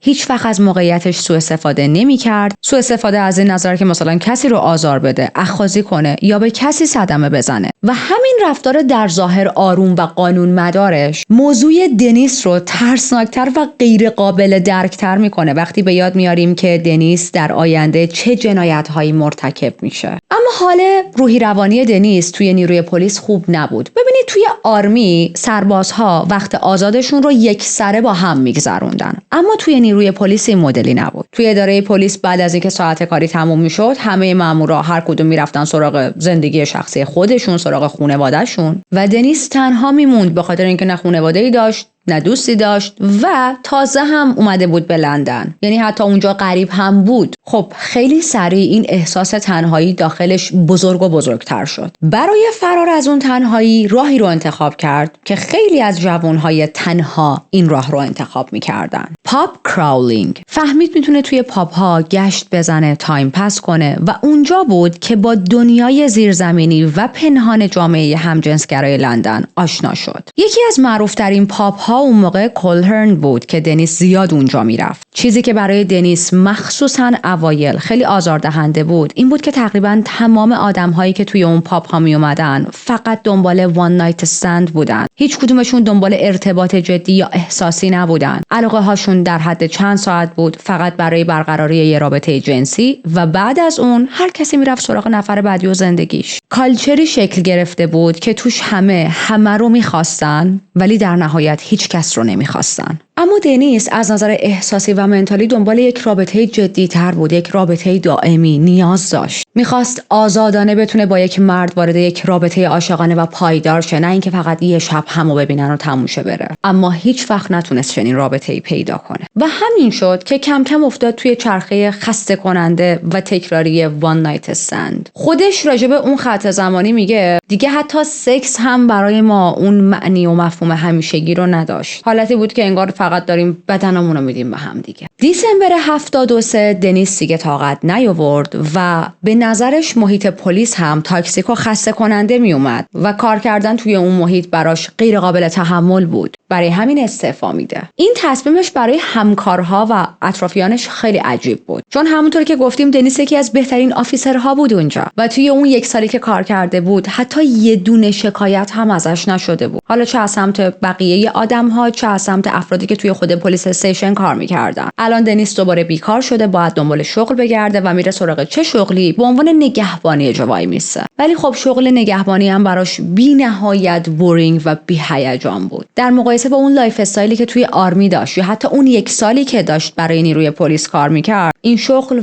واقعا هیجانی نداشت و دنیس عادت کرده بود به هیجان داشتن توی زندگیش. برای همین از نگهبانی هم استعفا میده و تصمیم میگیره دنبال یک شغل شرکتی بگرده. با یه عالمه خجالت رزومه‌شو برای یک شرکت بیمه میفرسته، چون همیشه از کارهای اداری و محیط‌های خشک و رسمی بیزار بود بود و یه جورایی حتی خجالت میکشید وارد همچین فضاهایی بشه. اما اون شرکت استخدامش میکنه و دنیس همونجا میمونه تا روزی که بالاخره دستگیرش میکنن. زندگی اجتماعی دنیس خلاصه شده بود به روابط گذرایی که از طریق پاپ ها باهاشون آشنا میشد. خیلی وقتا ممکن بود هیچ کدوم اسم همو ندونن، دیگه هم رو دوباره ملاقات نمیکردن و تو اون خط زمانی و دوران چیزی که بیشتر از همه داشت دنیس رو نابود میکرد همین گذرا بودن آدم ها بود. حس میکرد من تا آخر عمر قرار تنها بمونم. تو این مقطع از زندگیش دنیس تقریبا هر شب با یک آدم جدید رابطه داره و ببینید چون تا سن 27 سالگی هیچ تجربه جنسی نداشت، الان افتاده بود رو دور این که من دیگه آزادانه میتونم سکس کنم، من میتونم یک دنیای بی پایان از روابط جنسی و لذت داشته باشم. خب آبازو بکنم. انگار یک عقده‌ای که درونش مونده بود رو داشت غذا میداد. میخواست تمام اون سالهایی که سنش کمتر بود و میتونست مثل بقیه آدم‌ها تجربه جنسی داشته باشه و نداشت رو الان یک جا جبران کنه و به گفته خودش تبدیل شده بود به یک هرزه‌ای که اصلاً هم ازش راضی نبود. یعنی اونجوری نبود که از این هرز پریدن لذت ببره و خوشحال باشه. با این حال نمیتونست این لایف استایل رو ول هم بکنه چون هیچ کار دیگه‌ای نداشت برای انجام دادن. میدونید مثل یک شخص قمارباز که نمیتونه از پای میز بلند شه اما میدونه که داره زندگیش رو نابود میکنه. دنیس هم به همچین لایف استایلی معتاد شده بود. دنیس خیلی وقت خودش رو عمدن توی شرایطی قرار میداد که شکست بخوره. انگار در ناخودآگاهش باور داشت لیاقت چیزی بهتر از این رو نداره. همزمان فانتزیاش با آینه اتاقش عجیب‌تر میشدن. خودش رو تو آینه میدید، عاشق تصویر خودش میشد و کم کم اون تصویر براش به جسد تبدیل شده بود. گاهی خودش رو جوری خیال میکرد که دستاش بسته است، آویزون شده از یه جا یا به یک دیواری بسته شده و داره مورد تجاوز قرار میگیره. بعد از مدتی بلیپ رو اداپت میکنه، همون سگی که تا آخرین روز قبل از اینکه دستگیر شه کنارش بود. یک همخونه پیدا میکنه به اسم دیوید که هم همخونش بود هم یه جورایی دوست پسرش و برخلاف خونه بعدی دنیس که اومدن و اونجا دستگیرش کردن و ما گفتیم خونش یک فضای سرد و بیروح و خیلی به هم ریخته‌ای داشت، این خونش با دیوید اینجوری نبود. زندگیش توی این خونه کاملا فرق داشت. روح داشت، گرما داشت، حال و هواش زنده تر بود. به خاطر اینکه دیوید وارد زندگی دنیس شده بود، دنیس با عشق و علاقه دکور و چیدمان رو انجام داده بود و مهمه که در نظر داشته باشید توی این خط از زندگیش وضعیت ذهنی دنیس متعادل تره تا جلوتر، تا موقعی که میره توی آپارتمان 23 هنوز به اون نقطه دارک و فروپاشی روانی نرسیده بود. اما همونطوری که گفتم دیوید تقریبا دوست پسرش بود و نه دقیقاً. اما یعنی چی؟ دیوید خیلی سرد بود، از اون آدمایی که همیشه یک فاصله‌ای بین خودش و دنیس نگه می‌داشت. به ندرت با دنیس سکس می‌کرد و هیچ وقت اون ارتباط عمیق عاطفی که بین دوتا کاپل برقرار میشه بین این دوتا به وجود نیومد. انگار فقط از سر ناچاری با دنیس زندگی می‌کرد. شاید چون اینجوری خب هزینه‌ها و خرج زندگیش کمتر می‌شد. اما دنیس عاشق اون خونه، عاشق خود دیوید و زندگی که با هم ساخته بودن بود. از اون طرف برای دیوید همه چیز بیشتر شبیه یک همخونگی ساده بود و نه یک زندگی مشترک. یعنی این مدلی بودن که حتی تخت خوابشون هم جدا بود از هم. دنیس مخارج خونه رو میداد، تصمیم ها رو میگرفت و دیوید هم هر چی در می آورد خودش میرفت توی پاپ ها و کلاب های مختلف خرج میکرد. برای اینکه بهتر شدت سرد بودن رابطه‌شون رو درک کنید یک مثال میزنم براتون. دنیس مریض میشه و مجبور میشه بره بیمارستان و چند هفته توی بیمارستان بستری بود و تو کل این چند هفته‌ای که تو بیمارستان بستری بود دیوید فقط یک بار بهش سر زد. همین بی‌تفاوتی باعث شد که وقتی دنیس از بیمارستان برگرده خونه به این نتیجه برسه که ادامه دادن این رابطه واقعا دیگه فایده‌ای نداره. کیو دارم گول میزنم؟ بابا این آدم منو دوست نداره. البته اینجوری هم نبود که دنیس خیلی مرد خوب و نازنینی بود و دیوید آدم بده و آدم بی احساسی باشه. نه، واقعیت اینه که خود دنیس هم خیلی گند اخلاق بود و رفتارهای آزاردهنده خیلی داشت. دیوید از غر زدن‌های مداوم دنیس خسته شده بود، از خودشیفتگی و غروری که دنیس داشت، از رفتارهای کنترلگرش و خب چنین خصوصیت اخلاقی زندگی رو کنار این آدم سخت می‌کرد. تحمل دنیس واقعا برای دیوید سخت شده بود و شاید همین باعث شده بود دیوید هیچ وقت نتونه باهاش ارتباط احساسی عمیقی برقرار کنه. اواخر وضعیت رابطهشون خیلی بدتر هم شد، در حدی که هر دوتاشون شروع کرده بودن به آوردن مردهای غریبه توی خونه. البته بیشتر دیوید این مردهای غریبه رو می آورد، ولی خب دنیس هم واسه اینکه از قافله عقب نمونه اون همین کارو میکرد. یکی از همون بارهایی که دیوید یه آدم غریبه رو آورده بود تو خونه و دوتایی با هم شب رو میگذرونن، میخوابن، دیوید بلند میشه صبحش میره سر کار، دنیس هم بلند میشه میره سر کار و اون مرد غریبه هنوز تو خونه اینا خواب بود. وقتی دنیس از سر کار برمیگرده میبینه خونه ترکیده و یک عالمه لوازمشون دزدیده شده و حتی گاف صندوقشون هم خالی شده بود. اون مرد غریبه ازشون دزدی کرده بود، در حالی که دیوید حتی اسمش رو هم نمیدونست. دنیس از شدت عصبانیت منفجر میشه، سر دیوید داد میزنه، با هم دعواشون میشه، یک دعوای خیلی سنگینی، و در نهایت به دنیس با جدیت تمام میگه که باید این خونه رو ترک کنی و بری همین الان. دیوید میره، اما دنیس رسما فروپاشی براش اتفاق میافته. انگار با رفتن دیوید آخرین تیکه های تعادل ذهنیش هم از بین رفت. تنها کسی که براش مونده بود سگش بلیپ بود. از ماجرای دیوید به بعد دنیس دیگه دنبال رابطه جدی و یک پارتنر دائمی و اینا نمیگرده. اون هم شروع میکنه گشتن دنبال روابط سطحی، روابط چند ساعته. شب به شب با آدمهای مختلف میخوابید، افسردگی و تنهاییش رو با شیشه های مشروب پر میکرد و مابقی انرژیش رو هم گذاشته بود توی کار کردن.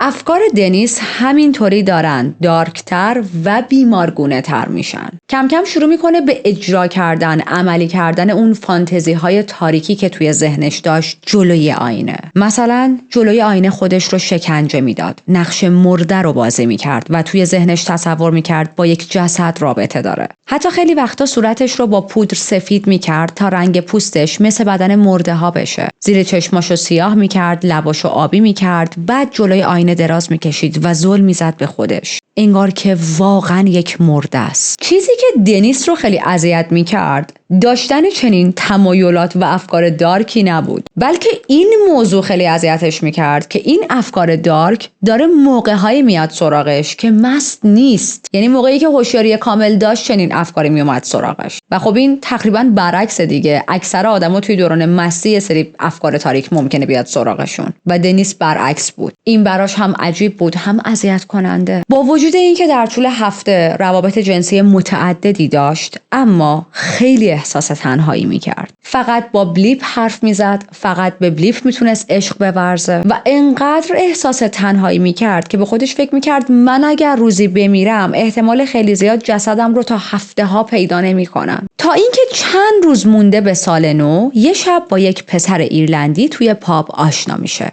شب اون پسر میره خونه دنیس، با هم تا نصف شب مشروب میخورن، حسابی مست میکنن، حتی لباساشون هم در میارن میرن روی تخت، اما هیچ رابطه جنسی بینشون اتفاق نمیافته. میخوابن. نزدیک صبح دنیس از خواب بیدار میشه، به اون پسر جوونی که آروم کنارش خوابیده بود نگاه میکنه و یه فکری میاد توی سرش. به این فکر میکنه که چقدر میترسم از اینکه چند ساعت دیگه صبح میشه، این پسر بیدار میشه و مثل صدها نفر دیگه که از این خونه رفتن بیرون میره و دیگه بر نمیگرده. نه، این پسر حداقل باید تا سال نو پیش من بمونه. پس همونجا در حالی که دستاش میلرزید اون پسر رو خفه میکنه. بعدش از اتاق میارتش بیرون، میکشونتش روی زمین، تکیه میدتش به دیوار. خیلی خسته شده بود، داشت نفس میزد و همون موقع میفهمه پسر هنوز زنده است و داره خیلی آروم نفس میکشه. میدوه سمت آشپزخونه، یه سطل پر از آب میکنه با این فکر که اوکی من باید توی سطل آب خفش کنم. سر پسر رو میکنه توی سطل آب، چند تا حباب میاد بالا و بعد سکوت. چند دقیقه سرش رو همینجوری توی آب نگه میداره تا مطمئن میشه که دیگه واقعا این پسر مرده. دیگه صبح شده بود، نور خورشید در اومده بود، افتاده بود همه جای خونه و کل خونه به هم ریخته بود. دنیس وحشت کرده بود، کل بدنش داشت از کاری که کرده بود، از قتلی که انجام داده بود میلرزید. میره یه کافی برای خودش درست میکنه، یه نخ سیگار میکشه که یکم آرومتر شه و وقتی یکم نفسش جا میاد و حالش بهتر میشه، ضربان قلبش طبیعی تر میشه، جسد رو برمی‌داره میبره توی حموم. شروع میکنه به شستن جسد و طبق حرفای خودش خیلی هم کار سختی بود، چون جسد سنگین بود، خیس شده بود، لیز میخورد از دستش و کنترلش سخت بود. بعد از حموم بدن پسر رو خشک میکنه، چند دقیقه همونطوری جلوی جسد میشینه، زل میزنه بهش و ذهنش قفل شده بود، نمیدونست باید چی کار کنه. یهو بدون فکر کردن به چیزی شروع میکنه به لمس کردن بدن مرده این پسر. و بله، دنیس با دیدن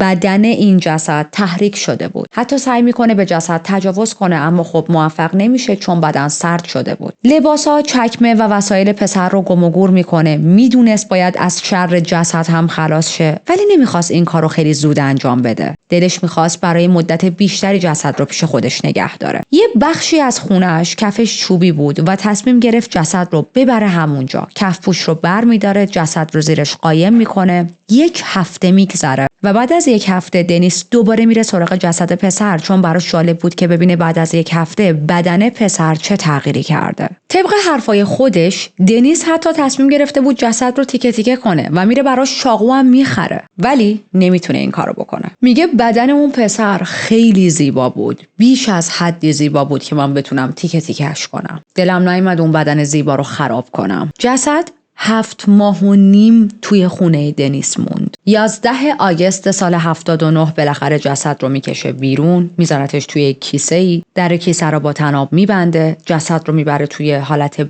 باغ یا حیاتی که داشت و آتیشش میزنه. یه سری لاستیک هم به این آتیش اضافه میکنه که بوی سوختن گوشت با بوی سوختن لاستیک و اینجور چیزا قاطی شه. قربانی هیچ وقت شناسایی نشد و برای همین هم ما تمام مدت گفتیم اون پسر و اسمی نداشتیم. دنیس حتی اسم این پسر رو هم یادش نبود و تنها چیزی که ما میدونیم اعترافات خود دنیسه. بعد از اون اتفاق، بعد از اون قتل، دنیس تا مدت ها مثل یک آدم نرمال میرفت سر کار، با همکاران میگفت، میخندید و هیچ کس رسما شک نکرده بود که اوکی این آدمی که داره با ما میگه میخنده یک قاتله. اکتبر سال 79 با یک دانشجوی چینی آشنا شد به نام اندرو هو. اندرو راجع به باندج صحبت میکرد و میگفت که پول لازم دارم. دنیس بهش گفت باشه بهت پول میدم، ولی نمیخوام که رابطه جنسی داشته باشیم. اندرو تعجب میکنه ولی میگه اوکی دیگه، بالاخره این آدمم تمایلاتش اینجوریه. میره خونه دنیس دست و پاشو میبنده، بهش میگه باید ساکت باشی و حتی بهش هشدار میده که ببین زندگی خطرناکی رو داری زندگی میکنی. بعد یه کروات میندازه دور گردن اندرو و فشار میده، ولی نه حالتی که خفش کنه، بیشتر جوری که بترسونتش. اندرو وحشت میکنه و دنیس وقتی میبینه که اندرو انقدر ترسیده ولش میکنه، ولی اندرو احساس خطر کرده بود. یه شمدون برمیداره پرت میکنه سمت دنیس و از در خونش فرار میکنه میره. نیم ساعت بعد پلیس میاد جلو در خونه دنیس، ولی خب چون از ابتدا به خاطر یک رابطه BDSM اومده بود خونه دنیس و یک رابطه جنسی بین افراد همجنسگرا بود و ما بارها راجع به این موضوع صحبت کردیم که پلیس اهمیتی به اینجور چیزا نمیداد اون زمان. به علاوه یک موضوع بزرگتر، اندرو شکایت رسمی بر علیه دنیس ثبت نمیکنه. جمع‌بندی تمام این چیزا باعث میشه که این کیس اصلا به جریان نیفته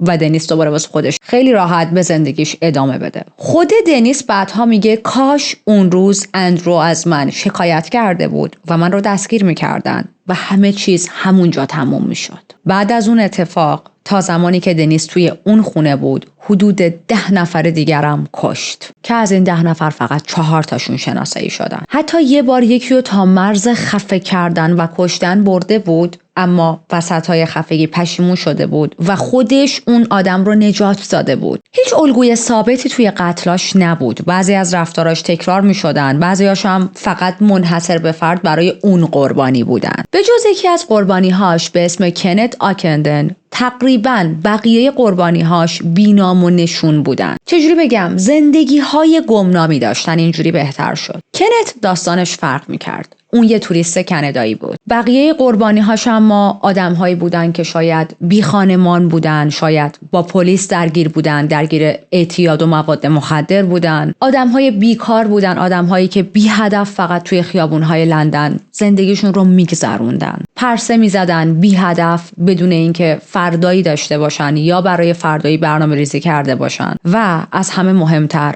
ناپدید شدنشون برای اطرافیان اصلا اهمیتی نداشت. خیلی از این قربانی ها بعد از اینکه ناپدید شدن، نه توسط اطرافیانشون گزارش مفقودی براشون ثبت شد و نه اصلا کسی متوجه شد که مثلا فلانی دیگه نیست و این خیلی دردناکه بچه‌ها. توی تمام قربانی های دنیس فقط ناپدید شدن کنت بود که تو روزنامه های ملی چاپ شد. و بریم به 3 دیسمبر 79 که ماجرای کنت رو براتون تعریف کنم. کنت صبحونه‌شو توی یک هتل کوچیک که توش اقامت درد داشت میخوره. دوربین عکاسیشو برمی‌داره، میره بیرون از لندن و خیابوناش عکس بگیره. هر شب داشت 7 پوند برای اون اتاقش میداد و به صاحب هتل گفته بود چند روز بیشتر نمیمونه چون میخواد برگرده کانادا. ولی یه روز که از هتل بیرون رفت دیگه هیچ وقت برنگشت و وسایلش هم توی اتاقش مونده بود. خب این که خیلی وقتا آدم‌ها وارد یه سری هتل‌ها و موتل‌هایی بشن و به خاطر اینکه فقط پول اونجا رو ندن سری فلنگو ببندن برن، تقریبا اون زمان عادی بود. الان حالا آدم هر جا میخواد بره 1001 مدرک از آدم میگیرن یا اصلا یه سری از بوکینگ‌ها دیگه آنلاین شده. اون موقع اینطوری نبود. اما دلیلی که صاحب اون هتل از همون ابتدا به نبوده کنت شک کرد و به پلیس گزارش داد 2 تا چیز بود. یک این که کنت پیش پرداخت انجام داده بود. کسی که بخواد پول هتل رو نده و برای این موضوع فرار کنه که نمیاد پیش پرداخت انجام بده بابت روزهایی که تو هتل میخواد اقامت داشته باشه. 2 اگر کنت فرار کرده بود چرا هیچ چیشو با خودش نبرده بود؟ تمام وسایل شخصیش، حتی پاسپورتش، همه چیش توی اتاقش مونده بود. دنیس اون روز مرخصی بود و سر کار نمیرفت. توی یک باری کنت رو میبینه و با هم آشنا میشن.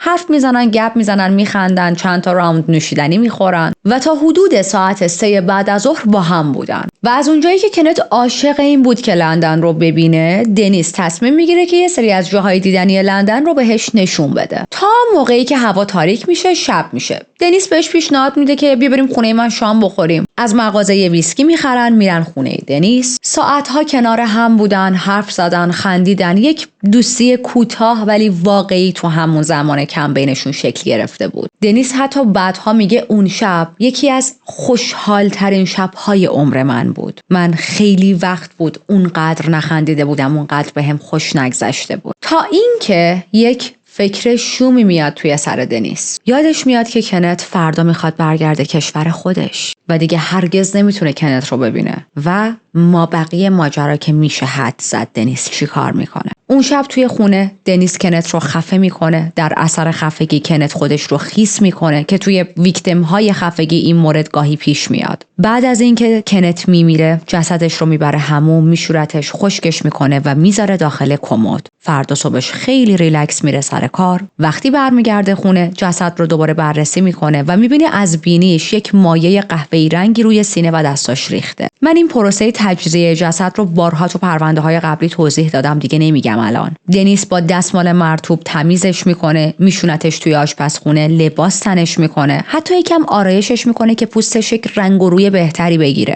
و بعد با دوربینش چند تا عکس از کنت میگیره. چند هفته جسد کنت رو نگه میداره و در نهایت مثل قربانی قبلی میسوزونتش. مارتین دافی که ما توی زبان فارسی مارتین بهش میگیم و من هم تا انتها مارتین صداش میکنم، قربانی بعدیه که میخوایم ازش بگیم. مارتین بچه بی‌ثباتی بود. چند بار از خونه فرار کرده بود، دزدی کرده بود و رفتارهای پرخاشگرانه داشت. اینقدر بچه درد سرسازی بود که قبل از اینکه حتی 18 سالش بشه مجبور شدن بفرستنش به یک مدرسه مخصوص بچه‌های مشکل دار. چند بارم پیش روانپزشک فرستاده بودنش ولی خب سشن ها هیچ تأثیری براش نداشت. انگار هیچ تغییری توش ایجاد نمی‌کرد. وقتی به سن جوانی رسید سعی کرد یک ثباتی به زندگیش بده. بیشتر کار کنه، ترابل میکر نباشه. اما تفریح اصلیش همچنان گشت زدن توی کلاب‌های مخصوص افراد گی بود. همونجا با آدم‌های مختلف آشنا شد و کم کم درگیر اعتیاد شد. بعدتر با یک دختری آشنا میشه. رابطش با این دختر خیلی خوب داشت پیش میرفت و خودش توی این فکر بود که اوکی این بار با پیدا شدن این دختر توی زندگیم داره یک سر و سامونی پیدا میکنه و من هم میخوام همه چیز رو درست کنم. ولی مجدد یک خلافی میکنه، یک دزدی کوچیکی انجام میده و با قانون درگیر میشه و میفته زندان. این زندان افتادنش خیلی طولانی نبود ولی باعث میشه که همه چی به هم بریزه توی زندگیش. اون دختر رابطش رو قطع میکنه با مارتین و خب زندگیش دوباره به هم میریزه. در نهایت تصمیم میگیره نقل مکان کنه به لندن با امید اینکه من برم به یک لوکیشن جدید و یک زندگی نوئی رو آغاز کنم. چند روز اولی که توی لندن بود مدام تو ایستگاه‌ها میخوابید و رسما نه پولی داشت که بره جایی زندگی کنه و نتونسته بود شغلی پیدا کنه تا اینکه یکی از همون روزها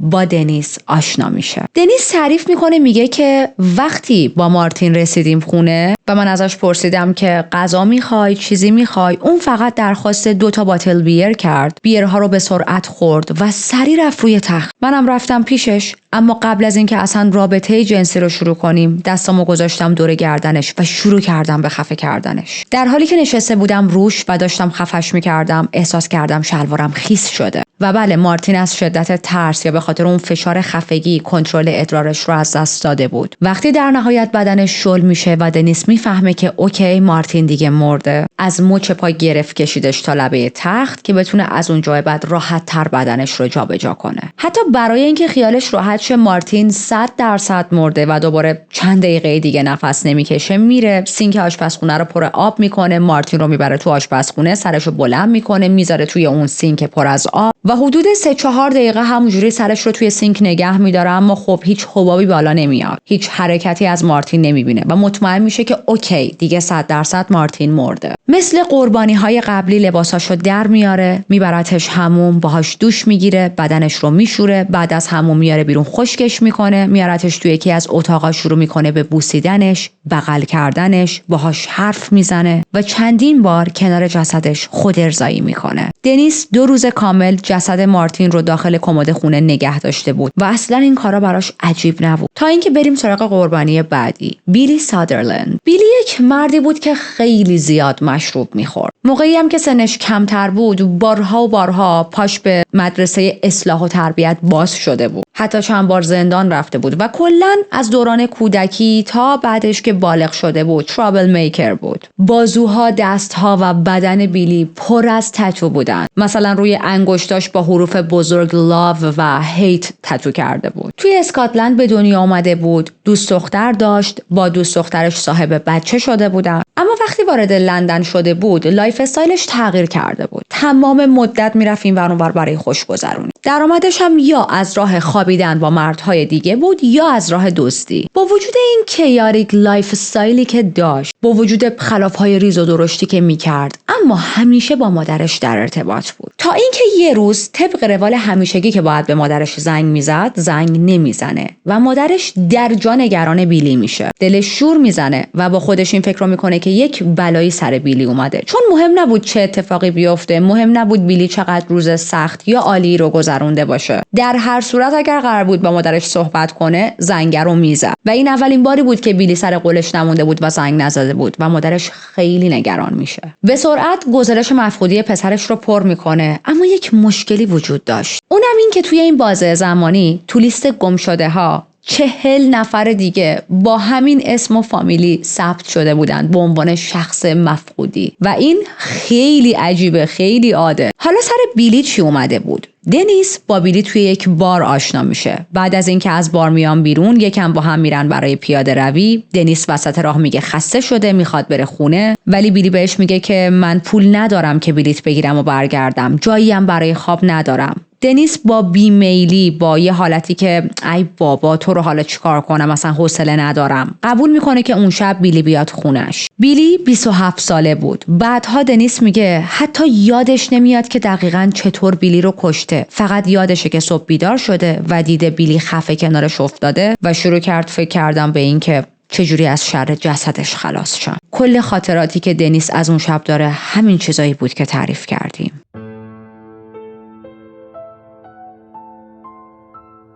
مالکم بارلو حدود 24 ساله بود، ولی ظاهرش خیلی بیبی فیس بود. وقتی نگاش میکردید فکر میکردید 17-18 ساله است. مالکم هم بیشتر عمرش رو توی مراکز مخصوص و بیمارستان‌هایی که برای افراد کم‌هوش، افرادی که ذریع‌پوشیشون از حد نرمال پایین‌تر گذرونده بود. پدر و مادرش وقتی سنش خیلی کم بود از دنیا رفته بودن، هیچ دوستی نداشت، صرع داشت و بلد بود هر موقع که به نفعش نیست فیلم بازی کنه، ادای این که وای من الان تشنج بهم دست داده رو در بیاره تا ترحم بقیه رو جلب کنه تا بتونه کارهاش رو پیش ببره. مالکم رو به دروغ‌هایی که میگفت میشناختن و وقتی میگیم دروغ، خیلی وقتا دروغاش دروغای واقعا بزرگ و سنگینی بودن، نه دروغای حالا کوچولو. میگن اخلاق مالکم خیلی افتضاح بود، جوری که خیلی وقتا آدم‌ها حتی 2 دقیقه هم نمیتونستن تحملش کنن. و مالکم برای پول هر کاری میکرد، از ارتباط جنسی برقرار کردن با آقایون گرفته تا تهدید و باجگیری. و برسیم به 17 سپتامبر. صبح شده، دنیس ساعت 7:30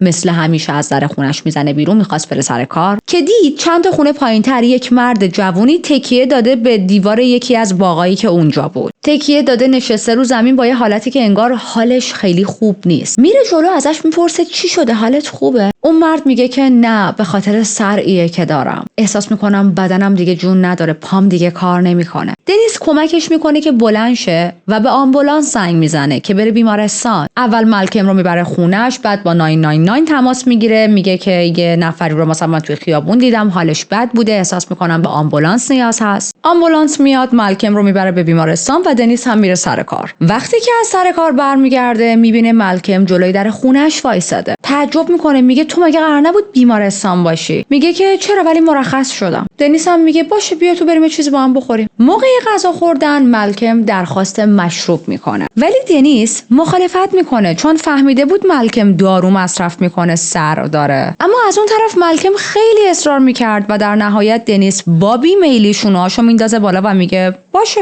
مشروب برات میارم هر جور راحتی. و این دقیقاً یکی از همون تضادهای عجیبیه که عقب‌تر هم بهش اشاره کردیم. مردی که تا اینجا چند نفر رو کشته الان نگران سلامتی کسیه که جلوشه. شخصیت دنیس واقعاً شخصیت عجیب و پیچیده‌ایه و فقط اگر به جزئیات زندگی و رفتارش بیشتر توجه کنیم این عجیب بودن رو میفهمیم. یعنی میدونید تو حالت معمولی یه نفر اسمشو بشنوه و یک سرچ ساده‌ای راجبش بکنه، خب اوکی یه قاتل سریالی بود، مثلا فلان قد آدم رو کشت بلا بلا بلا، اما فقط زمانی آدم برگاش میریزه که اینجوری جزئیات زندگیش رو بفهمه. مالکم اون شب اونقدر مشروب میخوره که از حال میره. دنیس هم وقتی میبینه که مالکم بیهوش شده، از حال رفته، دستاشو میذاره دور گردن مالکم و انقدر فشار میده تا مالکم خفه شه. چون مالکم به خاطر مصرف زیاد الکل از هوش رفته بود، موقع خفه شدن نه چشماشو باز میکنه و نه تقلا میکنه و واکنشی نشون میده. ولی چیزی که اینجا جالبه تغییر رفتار دنیسه. دنیس دیگه اون شروع هیجان اولیه‌ای که قبلا موقع دیدن جسدها داشت رو نداشت، دیگه توش نبود. دیگه مالکم رو نبرد همون بشوره، خشکش کنه، باهاش عشق بازی کنه، آرایشش کنه، چندین و چند روز پیش خودش نگهش داره، باهاش حرف بزنه. هیچ خبری از این کارا نبود. حتی یه جورایی براش زحمت هم شده بود که ای بابا الان من چجوری از شر این جسد خلاص شم. کم گرفتاری داشتیم، الان مالکمم کشتم. در حدی روی پروسه قتل، روی جسدهایی که داشت میدید بیمیل شده بود، یا میشه گفت براش عادی شده بود، دیگه اون هیجان اولیه رو نداشت که جسد مالکم رو اون شب همینطوری ول میکنه و میره میخوابه. فرداش پیش خودش میگه بذار جسد اینم بذارم زیر کفپوش پیش بقیه جسدها. میره اون چوبها رو برمیداره و وقتی برمیداره میبینه که ای بابا اصلا جا نیست من یه جسد دیگر رو بچپونم این زیر، چون تا اون موقع 6 تا جسد اون زیر دفن کرده بود و مالکم 7مین جسد بود و دیگه هیچ جایی براش نداشت. فضا انقدر تنگ بود، انقدر با اجساد پر شده بود که حتی یه دونه جسد دیگر هم نمیتونست اونجا بذاره. یکی از چیزایی که دنیس راجع به قتل‌هاش میگه که بدن برهنه قربانی ها منو همیشه شگفت زده میکرد. حس میکردم بعد از اینکه کشتمشون حالا دیگه صاحبشون شدم، یک کنترل کاملی روشون دارم، میتونستم دست بکشم روی بدنشون و از اینکه هیچ واکنشی نشون نمیدادن حیرت میکردم. مرگ برای من یه راز بود، زیبا بود. حس میکردم هیچ کس اندازه من این مردها رو دوست نداره. دنیس بعد از مدتی نقل مکان میکنه به خونه شماره 23، همون خونه‌ای که کیس باهاش شروع شد و قتل‌های دنیس همونجا به پایان رسید. تو خونه شماره 23 با قتل جان هاولد کارش رو شروع میکنه. جان هم یک مرد ترابل میکر بود و بارها و بارها با پلیس درگیر شده بود. انقدر بچه سختی بود، انقدر رفتارش خاص و عجیب بود که از 13 سالگی عملاً خانواده‌اش طردش کرده بودن. توی کل زندگیش هم هیچ کار خاصی انجام نداده بود. بیشتر وقت جایی برای زندگی کردن نداشت، چند بار رفته بود زندان و دروغ گفتن براش به راحتی نفس کشیدن بود. و بچه‌ها یک نکته‌ای راجع به قربانی‌های این کیس میخوام بهتون بگم که البته میخواستم آخر پرونده بگم، ولی احساس میکنم الان که داریم با هم یکی یکی قربانی‌های شناسایی شده دنیس رو بررسی میکنیم الان جاشه که این حرف رو بزنم. ما تو اکثر کیس ها همیشه با یاد خوب و مثبت از قربانی‌ها یاد میکنیم. بارها دیدم برای من کامنت میذارید که چرا اینجوری میگی، مگه میشه یک آدمی فقط صفات خوب داشته باشه؟ واقعیت نه. هیچ آدمی در این دنیا فقط صفات خوب نداره. من تک تک آدم‌ها رو در دنیا ندیدم، اما ندید میتونم بگم هیچ آدمی 100 کامل نیست. همه آدم‌ها در دنیا تشکیل شده از خصوصیات خوب و بد هستن. بعضی‌ها خصوصیات خوبشون بیشتره، بعضی‌ها خصوصیات بدشون بیشتر. اما چرا ما تو پرونده‌های جنایی همیشه به خوبی ازشون یاد می‌کنیم؟ چون این خاطراتی که من میام از اون شخص مقتول به شما میگم چیزهایی نیست که من از خودم درآورده باشم و چیزهایی که عزیزانش، خانواده‌اش، مثلا پارتنرش، بچه‌ش، دور و بری‌هاش به رسانه‌ها گفتن. و خب طبیعیه وقتی ما یک عزیزی رو از دست بدیم هیچ وقت نمیریم مثلا به رسانه‌ها بگیم که مادرم روحش شاد ولی آدم مزخرفی بود، یا نمیدونم مثلا بچه‌مو کشتن ولی خیلی فلان فلان شده بود، خیلی منو اذیت می‌کرد، مثلا پدرم مرد اما من تو زندگی دلم می‌خواست سر به تنش نباشه به خاطر اینکه فلان رفتارهای بدو داشت. این مشکلات رو اگر هم وجود داشته باشه خانواده مقتولین بین خودشون نگه می‌دارن و نمیان به رسانه‌ها بگن، چون اونا آلردی یک عزیز رو از دست دادن و ما چون داریم راجع به پرونده‌های جنایی حرف میزنیم معمولاً عزیزاشون رو به بدترین شکل هم از دست دادن. اما اگر دقت کنید قربانی‌های این پرونده خصوصیات و صفات‌های بدشون بیشتر چجوری بگم نمایان شده تا چیزهای خوبشون. و خیلی برام مهم بود که فراموش نکنیم قربانی‌های این کیس هم پر از خصوصیات خوب بودن، اما صرفاً چون از خانواده‌هاشون جدا شده بودن، خانواده‌ای نداشتن، هوملس بودن و عزیزی اونقدر صمیمی دور و برشون نبود که خیلی خوب و با قشنگی و به خوبی ازشون یاد کنه. تمام آنچه ما از این آدم‌ها میدونیم چیزهاییه که غریبه‌ها گفتن و خب غریبه‌ها هم خیلی وقتا ممکنه رک صحبت کنن. مثلا ممکنه اگر راجع به مالکم با خانواده‌اش صحبت می‌کردیم همشون میگفتن پسر ما خیلی خوب بود، خیلی عالی بود، اینجوری بود، اونجوری بود، ولی خب وقتی رسانه‌ها مجبور میشن که برن از در و همسایه و اینور اونور راجع به قربانی‌ها سوال بپرسن همچین موضوعی پیش میاد. چیزی که برای من تو این پرونده خیلی مهمه و فکر می‌کنم کمترین کاریه که میتونیم برای قربانی‌ها انجام بدیم اینه که به یاد داشته باشیم همونطوری که هیچ انسانی 100% عالی نیست، قربانی‌های این پرونده هم 100% بد نبودن. اونها هم آدم بودن، اونها هم لحظه‌های شاد و خوب تو زندگیشون داشتن، اونها هم پر از امید بودن، اونها هم صفات‌های خوب داشتن تو زندگیشون. obviously مگه میشه نداشته باشن؟ اما متاسفانه توی رسانه‌ها به این چیزها اشاره نشده و من هم نمیتونم از خودم چیزی در بیارم. برگردیم به دنیس و جان. اولین بار دنیس و جان توی دیسمبر 81 همدیگر رو توی یک پاب ملاقات میکنن. چند ساعت با هم حرف میزنن، مشروب میخورن و بعد از هم جدا میشن تا بار دوم که همو دوباره ملاقات میکنن، یعنی چند ماه بعد مارچ 82. این بار شماره بار دوم بود داشتن همو میدیدن، یه ذره صمیمی‌تر بودن. بعد از بار با هم میرن تو شهر گشت میزنن، حرف میزنن و در نهایت تصمیم میگیرن برن خونه دنیس. دنیس برای جان غذا درست میکنه، تا دیر وقت با هم بیدار بودن، مشروب میخوردن، غذا میخوردن، فیلم میدیدن پای تلویزیون. و بعد از همه این کارا دنیس احساس کرد که من خیلی خستم و دلم میخواد برم بخوابم و دیگه حوصله جان رو ندارم. معمولا ما وقتی حوصله مهمون رو نداشته باشیم یا خیلی مؤدبانه بهش میگیم که من مثلا وقت خوابمه دیگه، میدونی من دیگه برم بخوابم، تو هم برو. یا اگر یه ذره صمیمی‌تر باشیم مثلا بهش تعارف میزنیم که میخوای تو خونه من بخوابی چون من الان خستم میخوام برم بخوابم، من یه اتاقی دارم تو هم میتونی بری اونجا بخوابی. یا نه اصلا میگیم یک آدمی خیلی بی‌تربیته یا به هر دلیلی حوصله نداره، از این شخصیت‌های به تخم مرغم داره و خیلی رک تو صورت مهمونش نگاه میکنه و میگه ببین من میخوام بخوابم، برو از خونم بیرون. خب فکر میکنید دنیس کدوم از این سه تا راه رو انتخاب میکنه؟ هیچ کدوم. دنیس با روش خودش جلو میره. دنیس میبینه حوصله مهمون نداره، خسته هم هست، پس چیکار میکنه؟ یک تسمه یا بندی که وجود داشت کنار تخت افتاده بود برمیداره، میاره و میندازه دور گردن جان و انقدر فشار میده که جان خفه شه، در حالی که بهش میگه ببین من خستم، وقتشه که بری. اما کشتن جان برخلاف ویکتیم های قبلی دنیس کار سختی بود و جان جزو مهمون هایی بود که نمیخواست به این زودی بره. جان خیلی تقلا کرد، خیلی مبارزه کرد و خفه کردنش چندین دقیقه طول کشید. این مدلی بود که هر بار دنیس 2-3 دقیقه تلاش میکرد با همون حالا تسمه یا بندی که وجود داشت جان رو خفه کنه، بعد از 2-3 دقیقه ول میکرد به امید اینکه که جان الان دیگه مرده و بعد میدید جان دوباره داره نفس میکشه، قلبش هنوز داره تون تون میزنه و دنیس حیرت زده شده بود از اینکه جان چقدر داره برای زنده موندن مقاومت میکنه. درگیری بینشون انقدر زیاد بود که جان خونریزی میکنه. حالا دنیس یادش نیست که دقیقاً کجای جان زخمی میشه و کجا شروع میکنه خون اومدن، ولی یادشه که بدنش خون میاد. در نهایت هم در حالی که داشت خفش میکرد همونطوری میکشونتش تا حموم، وان رو پر میکنه، سر جان رو توی آب فرو میکنه و سعی میکنه از این طریق جان رو خفه کنه بکشه. وقتی بعد از چند دقیقه دید جان دیگه تکون نمیخوره و وان حموم پر از خون شده،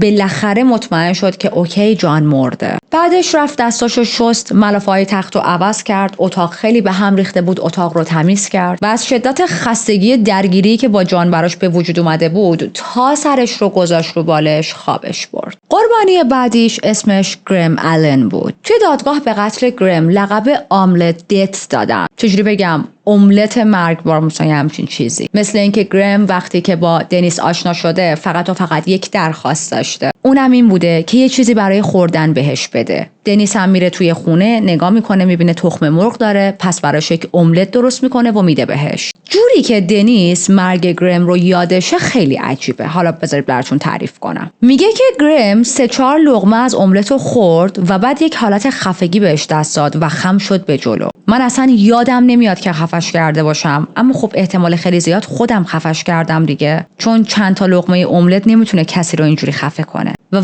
واقعا عجیبه که اصلا یادش نمی اومده که این آدم رو خفه کرده یا نه. احتمالاً اون لحظه دنیس خیلی درانک بوده و خاطراتش مبهمه. اما چیزی که دنیس 100% ازش مطمئنه اینه که اگر موقع املت خوردن گرم اون رو به قتل نمیرسون، بعدش قصد کشتنش رو داشته. یعنی اصلا هدفش این بوده که این آدم رو ببره خونه و بعد به قتل برسونتش و تو این موضوع شک نداشته. قربانی بعدی استیون سینکلر بود. یک پسر 20 ساله از اون تیپایی که بهش پانک میگن. چهرهش یک چهره خاصی بود و رفتارش مدلی بود که انگار همه چیز برای من بی اهمیته و من به مسائل توی زندگی اهمیتی نشون نمیدم. و واقعا هم این مدلی بود که هیچ چیز براش اونقدر اهمیت زیادی نداشت. استیون از بچگی درگیر مشکلات روانی جدی بود. از سن خیلی پایین درگیر اعتیاد شد. هر جا به هر طریقی که میتونست ذره‌ای مواد پیدا کنه میرفت و مواد مصرف میکرد. یه عادت عجیب دیگه هم داشت، اونم این که با تیغ مدام دستشو خط مینداخت و نه به دلیل خاصی، فقط از این کار خوشش میومد. انقدر پسر درد سرسازی بود که تمام مددکارهای اجتماعی اون منطقه میشناختنش و تمام مدت سعی داشتن باش در ارتباط باشن با امید اینکه کمتر توی یک محلی خرابکاری کنه. مثلا یه بار توی خیابون وایساده بود در حالی که یک گالون بنزین دستش بود و بنزین رو ریخته بود رو خودش، داشت بقیه رو تهدید میکرد که میخوام خودم آتیش بزنم. زندگیش هم بیشتر توی خونه‌های متروکه و پناهگاه‌ها سپری میشد. یعنی اصلا جای ثابتی برای زندگی نداشت. بعضی وقتا هم دزدی میکرد، پاشم به زندان باز شده بود. بدن این آدم از بس ضعیف و مریض شده بود که پر از ویروس هپاتیت بی بود. 26 ژانویه 1983 چند تا از رفیقاش دیدن که استیون با یک مرد غریبه‌ای صحبت میکنه میره، ولی خب براشون چیز عجیبی نبود. فکر کردن مثل خیلی وقتای دیگه که استیون با مردها صحبت میکنه و میره براشون یک خدمات جنسی انجام بده تا ازشون پول بگیره یا ازشون پول بدزده،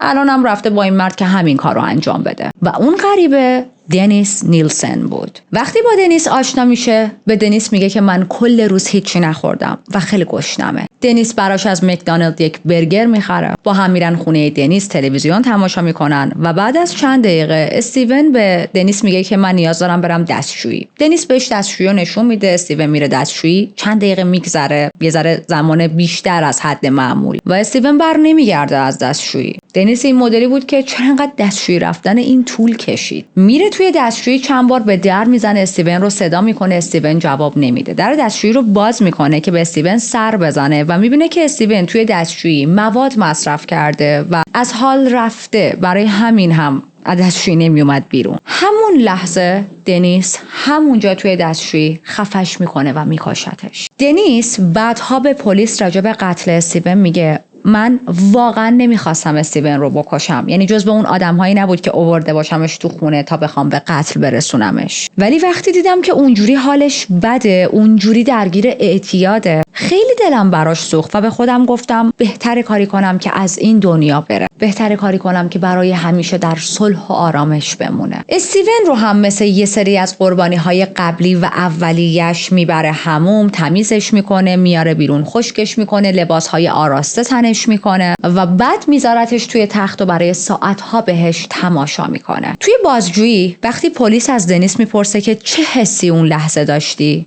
با خودت فکر نکردی که کاش استاپ کنی، کاش دست از این قتلا برداری؟ دنیس میگه نه، من نه میترسیدم، نه دردی حس میکردم و نه عذاب وجدانی داشتم. وقتی که به استیون نگاه میکردم فقط و فقط آرامش میدیدم، یکی شدن میدیدم، یک حس عمیق نزدیکی، علاقه شدیدی که فقط من میتونستم به این پسرها نشون بدم و نه هیچ کس دیگه. و دنیس از بقیه قربانی‌هاش چیز بیشتری یادش نمیومد، نه اسمشونو، نه سن دقیقشونو، نه چیز خاصی که بتونه به پلیس بده و پلیس بقیه اجساد رو شناسایی کنه. فقط یه چیزو به پلیس یک سر تکرار میکرد: صبح پا شدم، طرف کنارم مرده بود، احتمالاً من خفش کرده بودم. احتمالاً نه، پس من خفش کرده بودم، اون معلومه تو خفش کرده بودی. یا مثلا میگفت رد بند روی گردن طرف بود و خب لابد من با همون بنده کشته بودمش. خوشم میاد تفسیره هم میذاره، یعنی احتمالاً و شاید و اما و اگر و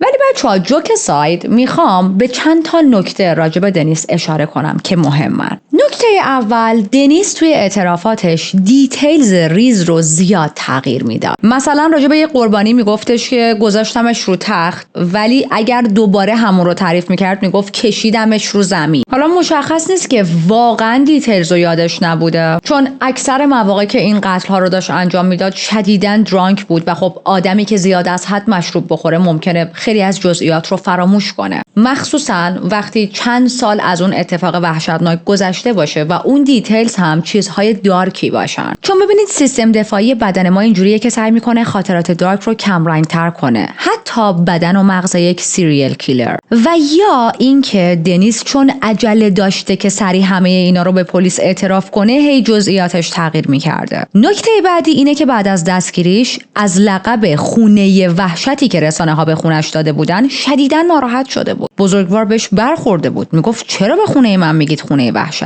و خب چرا این ناراحتیش عجیبه؟ چون آدم به خودش فکر میکنه مگه دنیس نمیدونست توی اون خونه داره چی کار میکنه؟ مگه نمیدونست داره جون آدم ها رو میگیره؟ میدونست که کارش اشتباهه، میدونست که داره قتل انجام میده. پس چرا وقتی رسانه ها به خونش همچین لقبی دادن ناراحت شد؟ انتظار داشت چه لقبی به خونش بدن؟ دیزنیلند؟ حتی یه تو صحبتاش میگه من میدونستم که کارهام کار وحشتناک و هیولاگونه است، ولی خودم رو هیولا حس نمی‌کردم. خیلی عجیبه، خیلی جمله سنگینیه، باید بهش آدم خیلی فکر کنه و هرچی بیشتر آدم فکر میکنه خنده‌دارتر میشه، مخصوصا وقتی از زبون یک قاتل سریالی اومده باشه بیرون. نکته عجیب بعدی که میخوام بهش اشاره کنم، تا اینجا ما باهاش روبرو شدیم، مدل رابطه جنسیش با بعضی از قربانی‌هاش بود. دنیس به گفته خودش 15 نفر رو کشته و فقط با 6 تاشون به نوعی تماس جنسی داشته، یعنی حتی به جسدشون هم تجاوز نکرده. مثلا تاچشون کرده یا با جسدشون خود ارضایی کرده، رابطه جنسی کامل نداشته. پس بقیه قتلاش چی؟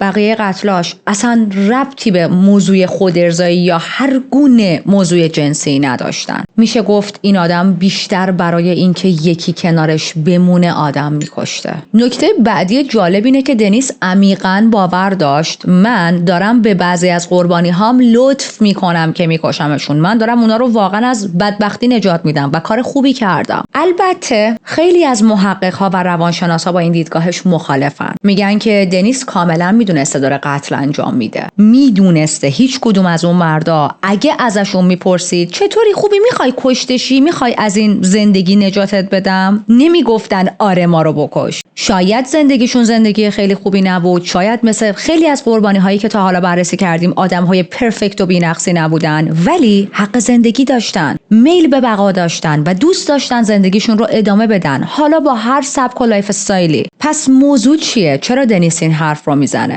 بذارید بهتون بگم. دنیس داره ادعا میکنه که من به اونها کمک کردم که از بدبختی نجاتشون بدم، از بیچارگی در بیان و لطف کردم بهشون، بلا بلا بلا. چون وقتی اینجور مردها رو میدید، شکست و تنهایی و بدبختی های خودش رو توی اون قربانی ها میدید. اگه یادتون باشه اوایل پرونده توی دوران بچگی، نوجوانی و حتی بخشی از جوونیش گفتیم که دنیس همیشه از خودش، خانواده‌اش، خاندانش و کلا شهر و روستایی که توش زندگی میکرد همیشه متنفر بود که من چرا اینجا به دنیا اومدم، من چرا توی خانواده فقیر به دنیا اومدم، من اگر درس هامو توی مدرسه نمیفهمم چون پول نداریم کودنم. آدم هایی که پول دارن کودن نمیشن که. این خط فکریش رو یادتون هست. حتی دلیل اینم که نمیخواست بچه دار شه، حالا سوای اینکه گرایشی نداشت به زنها، اما به خاطر این بود که نمیخواست نسلش ادامه پیدا کنه، از نسل خودش بدش میومد. پس فکر میکرد اگر داره مردهایی که توی قشر ضعیفتر جامعه وجود دارن رو میکشه، در واقع داره بهشون لطف میکنه.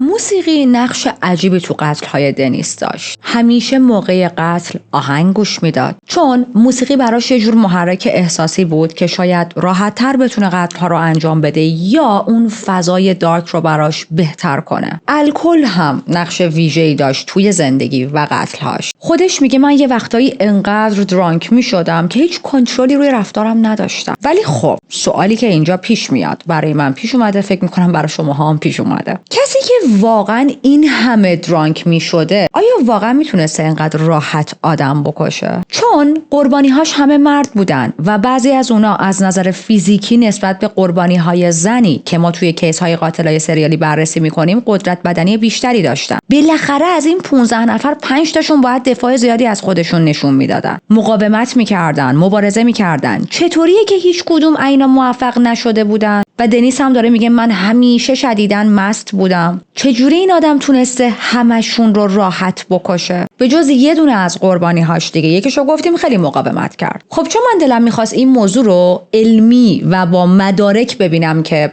آیا واقعا به این موضوع اشاره شده، راجبش تحقیقات کردم و یه سری گزارش از دکترها پیدا کردم. گزارش‌هایی که خیلی جالبه. یک دکتری بعد از اینکه دنیس رو دستگیر میکنن و معاینش میکنه، میگه که دنیس از نظر من داره راجب تأثیر الکل روی زندگی و قتل‌هاش دروغ میگه. در واقع داره بزرگ نمایی میکنه. ببینید مشروب میخورد همیشه، ولی نه اینجوری که تعریف میکرد. چون وقتی معاینش کردم هیچ نشونه‌ای از خماری یا وابستگی شدید به الکل وجود نداشت و بدن یک کسی که این همه به گفته دنیس داره بهش مشروب میرسه، الکل میرسه، توی آزمایش ها خیلی فرق میکنه با بدن اون کسی که هر از گاهی مشروب میخوره و یا اون کسی که اصلا مشروب نمیخوره. دنیس داشت میگفت من شب تا صبح داشتم مشروب میخوردم، به جز مواقعی که سر کار بودم همش الکل دستم بود. نباید بدنش انقدر خالی از الکل باشه. به علاوه این که اگر واقعا این همه مشروب میخورد، نمیتونه سر کارش تمرکز داشته باشه یا آدم موفقی توی شرکت باشه، در حالی که وقتایی که سر کار بود به گفته تمام همکاراش و اصلا سابکارش و اینا خیلی دقیق و منظم عمل میکرد. و آخرین مورد عجیبی که باهاش روبرو میشیم توی کیس دنیس نیلسن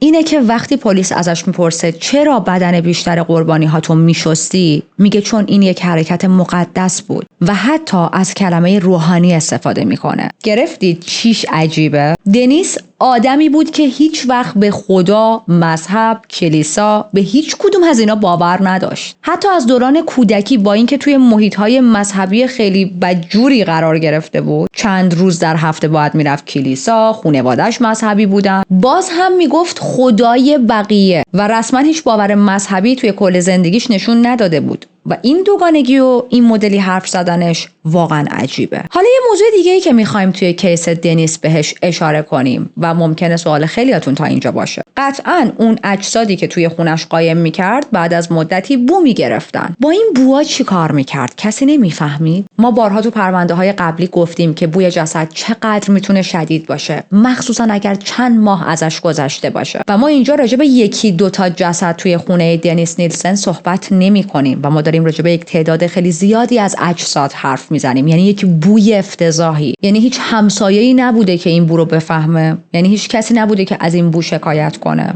چرا؟ بارها و بارها همسایه‌ها بابت بوی بدی که از خونه دنیس می اومد شکایت کرده بودن، ولی دنیس هر بار یک عذر و بهونه‌ای می آورد. اصلی ترین بهانه‌ش هم این بود که ساختار این ساختمونی که ما داریم توش زندگی میکنیم مشکل داره، ساختار لوله کشیش فرسوده است و خب این بو هم بوی فاضلاب به من ربطی نداره. و همسایه‌هاش هم باور میکردن، چون میدونی ما یک سره داریم پرونده های جنایی گوش میکنیم، ولی توی دنیای خارج از پرونده های جنایی، مخصوصا اون زمان که پادکست و ترو کرایم و اینجور چیزا اینجوری ترندی نبود، یک نفر وقتی بوی بد حس میکرد اول همه ذهنش نمیرفت سمت جسد، اونم راجب همسایه‌اش، اونم راجب یک همسایه‌اش که همیشه سرش تو کار خودش بوده. در واقع ممکن بود به هر چیزی فکر کنه به غیر از جسد و به غیر از اینکه ممکنه همسایه‌ام قاتل سریالی باشه. دنیس هیچ وقت نمیدونست قتل بعدی کی اتفاق میفته. میگفت هیچ وقت با نیت قتل دنبال شکار نمیرفت، فقط دنبال همراهی میگشت و نه اینکه قربانی بگیره. جالبه که تعداد افرادی که رفتن توی خونش و زنده بیرون اومدن خیلی بیشتر از قربانی‌هاش بودن. شاید صدها نفر رفته بودن خونه دنیس، اما فقط 15 تاشون هرگز برنگشته بودن و کشته شده بودن. برای همین اوایل که دستگیر شد، یک سوالی توی ذهن همه بود، توی ذهن پلیس، توی ذهن مردم، توی ذهن رسانه‌ها. اونم این که چرا بعضیا رو می‌کشت و بیشتریا رو نه؟ چه چیزی اون 15 تا مقتول رو خاص و متفاوت کرده بود نسبت به بقیه؟ و خود دنیس هم جواب واضحی نداشت که بده. اما وقتی که زمان میگذره توی این کیس و آدم‌های بیشتری میان راجع به این کیس تحقیق میکنن، بررسی‌های روانشناختی انجام میدن، ابعاد اجتماعی این داستان رو بررسی میکنن، نوشته‌های خود دنیس رو میخونن و یا حتی باهاش مصاحبه میکنن،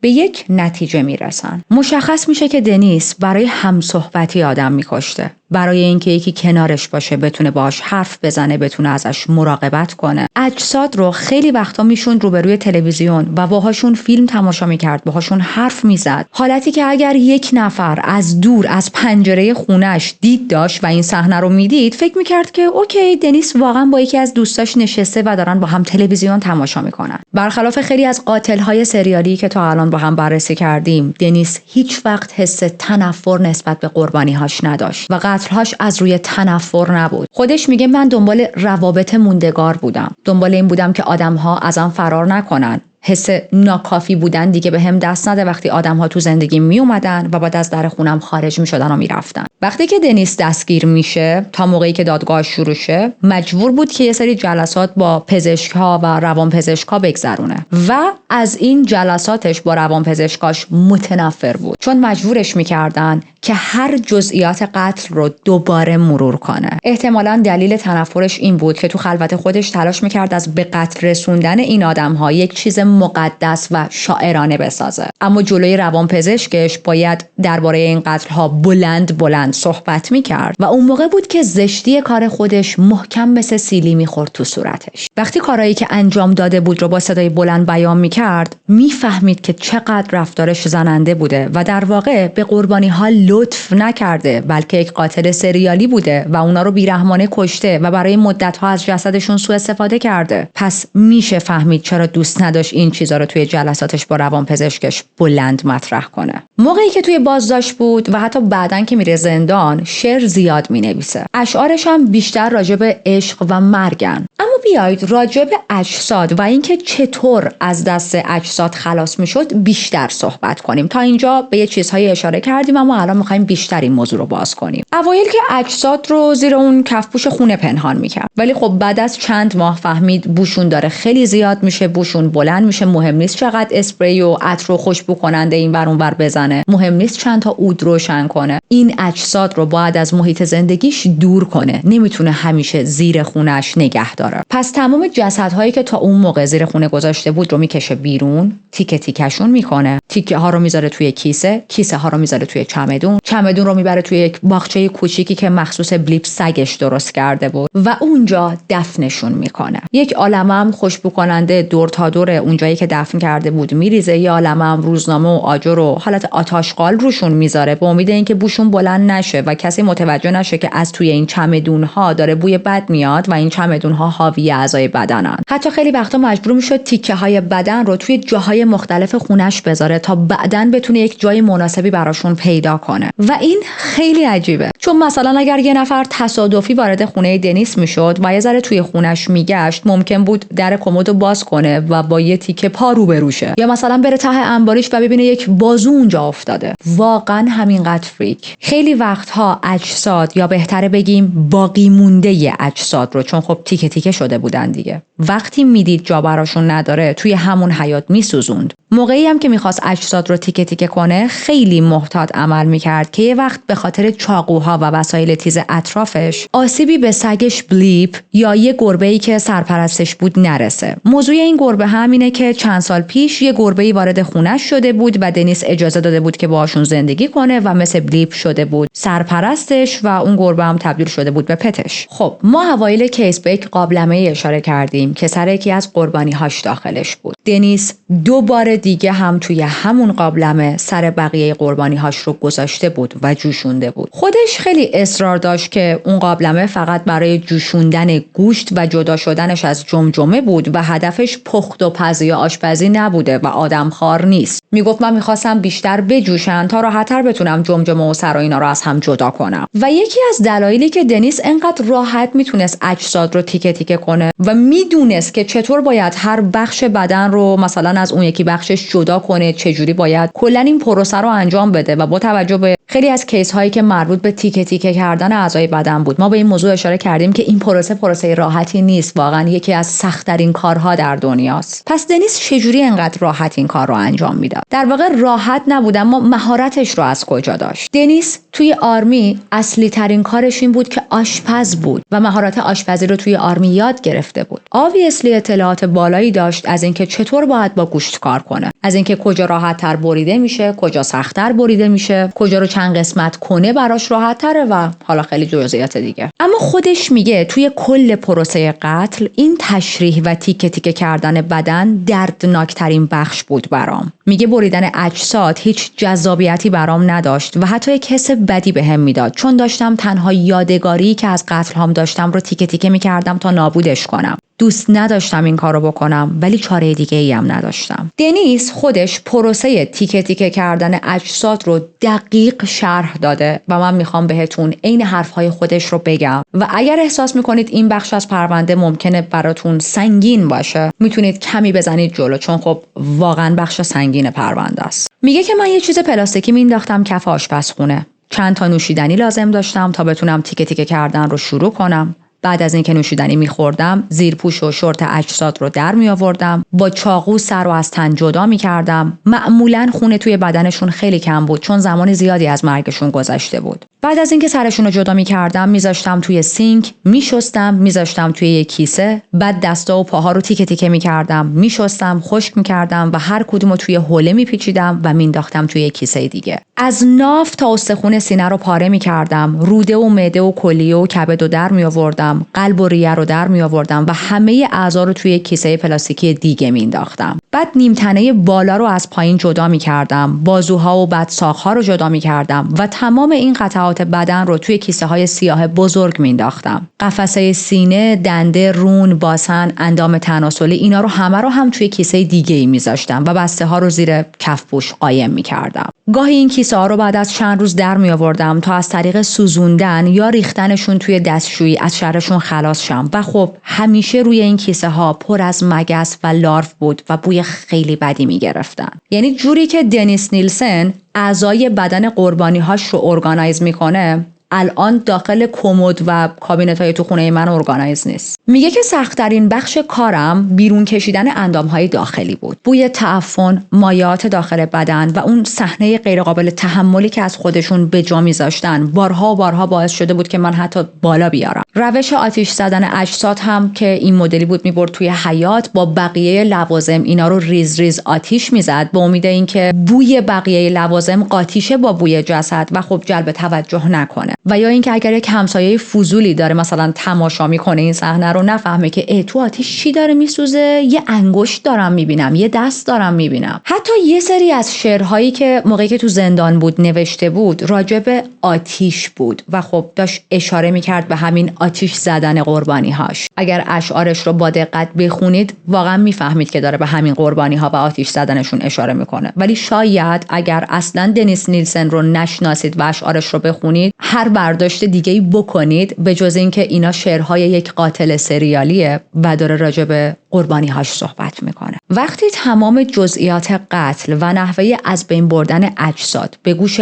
بقیه آدم‌ها رسید، طبیعتاً حال خیلی ها بد شد و از شنیدن این اخبار مردم وحشت کرده بودند و دنیس از وحشت مردم تعجب کرده بود و من از تعجب دنیس تعجب کردم. الان میگفت من نمیفهمم مردم چرا از نحوه از بین بردن اجساد تا این حد ترسیدن و وحشت زده شدن. هیچ وقت نمیتونم این ترس و خرافاتی که مردم از یک شخص مرده و یا جسد دارن رو درک کنم. نمیدونم چرا مرگ انقدر برای آدم‌ها ترسناکه. پاول نابز یکی از کسایی بود که توی یک باری با دنیس آشنا میشه. دنیس دعوتش میکنه که بیا بریم خونه من. میره به خونه دنیس، میخوان با هم توی تخت بخوابن و تا اینجا همه چیز به ظاهر نرمال بود تا نصف شب که پاول یهو از خواب میپره. احساس میکنه که حالش بده چون با یه حس خفگی از خواب پریده بود. بعد میره خودش رو تو آینه میبینه و متوجه میشه که یک خط قرمزی دور گردنشه. یه ردی افتاده رو گردنش. میبینه پوست صورتش کبود شده، ورم کرده و سفیدی چشاش کاملا قرمز شده. دنیس هم از خواب بیدار میشه، وضعیت پاول رو میبینه و بهش میگه که چی شده؟ چرا اینجوری شدی؟ تو حالت خوب نیست؟ پاول بهش میگه که نه، فکر کنم برم بیمارستان. پاول میره بیمارستان، دکترها معاینش میکنن و بهش میگن علائمی که رو بدنت داری کاملا علائم خفگیه و 5 روز طول میکشه تا حال پاول خوب شه و به حالت نرمال برگرده. اما اون اثر قرمز دور گردنش تا چند ماه مونده بود. ولی موضوع اینه که پاول اون لحظه شک نمیکنه به این که دنیس میخواسته خفش کنه. حتی این خبر رو، این گزارش رو به پلیس هم نمیده. بعدها که دنیس رو دستگیر میکنن پاول میفهمه که چه خطری از بیخ گوشش رد شده. یکی دیگه از قربانی‌های نجات یافتش داگلاس استوارت بود. داگلاس 26 سالش بود. 10 نوامبر توی یک باری با دنیس آشنا میشه. برای ادامه مشروب خوردن تصمیم میگیره که با هم برن خونه دنیس. بعد از اینکه یکم مشروب خوردن، دنیس بهش پیشنهاد میده که بیا بریم رو تخت و با هم بخوابیم. اما داگلاس همجنسگرا یا بایسکشوال نبود و قبول نکرد و گفت من روی مبل میخوابم. دنیس میگه باشه. دنیس میره تو اتاق میخوابه و نصف شب داگلاس یهو از خواب میپره و میبینه که پاهاش بسته شده و دنیس پشت سرش وایساده. یک کراوات انداخته دور گردنش و یک درد خیلی شدیدی رو داگلاس داشت دور گردنش احساس میکرد. داگلاس مقاومت میکنه، مبارزه میکنه و از دست دنیس میتونه فرار کنه. حتی میتونه به دنیس آسیب وارد کنه و یک خراشی روی صورتش میندازه. خراش هم خراش عمیقی بود، یعنی باعث خونریزی دنیس میشه. دنیس خیلی میترسه، به داگلاس میگه که هر چی نیاز داری از خونه من بردار برو. ولی خب داگلاس دزد نبود و کسی که در واقع به داگلاس حمله کرده بود دنیس بود. داگلاس با وحشت خونه دنیس رو ترک میکنه. ساعت 4 صبح با همون وحشت و ترسی که داشت میره سراغ پلیس. ماجرا رو به پلیس میگه. پلیس میاد جلوی خونه دنیس و دنیس خودش رو بیخبر از همه جا نشون میده. به پلیسا میگه که ما یک رابطه همجنسگرایانه داشتیم و به مشکل خوردیم. و تا اسم روابط همجنسگرایانه میاد وسط، پلیسا معمولا دیگه کیس رو جدی نمی گرفتن. پرونده بایگانی میشه و هیچ پیگیری نمیشه و اینطوری میشه که دنیس یه بار دیگه تونست از دست قانون فرار کنه و هیچ کس حرفهای شخص قربانی یعنی داگلاس رو جدی نگرفت و باور نکرد.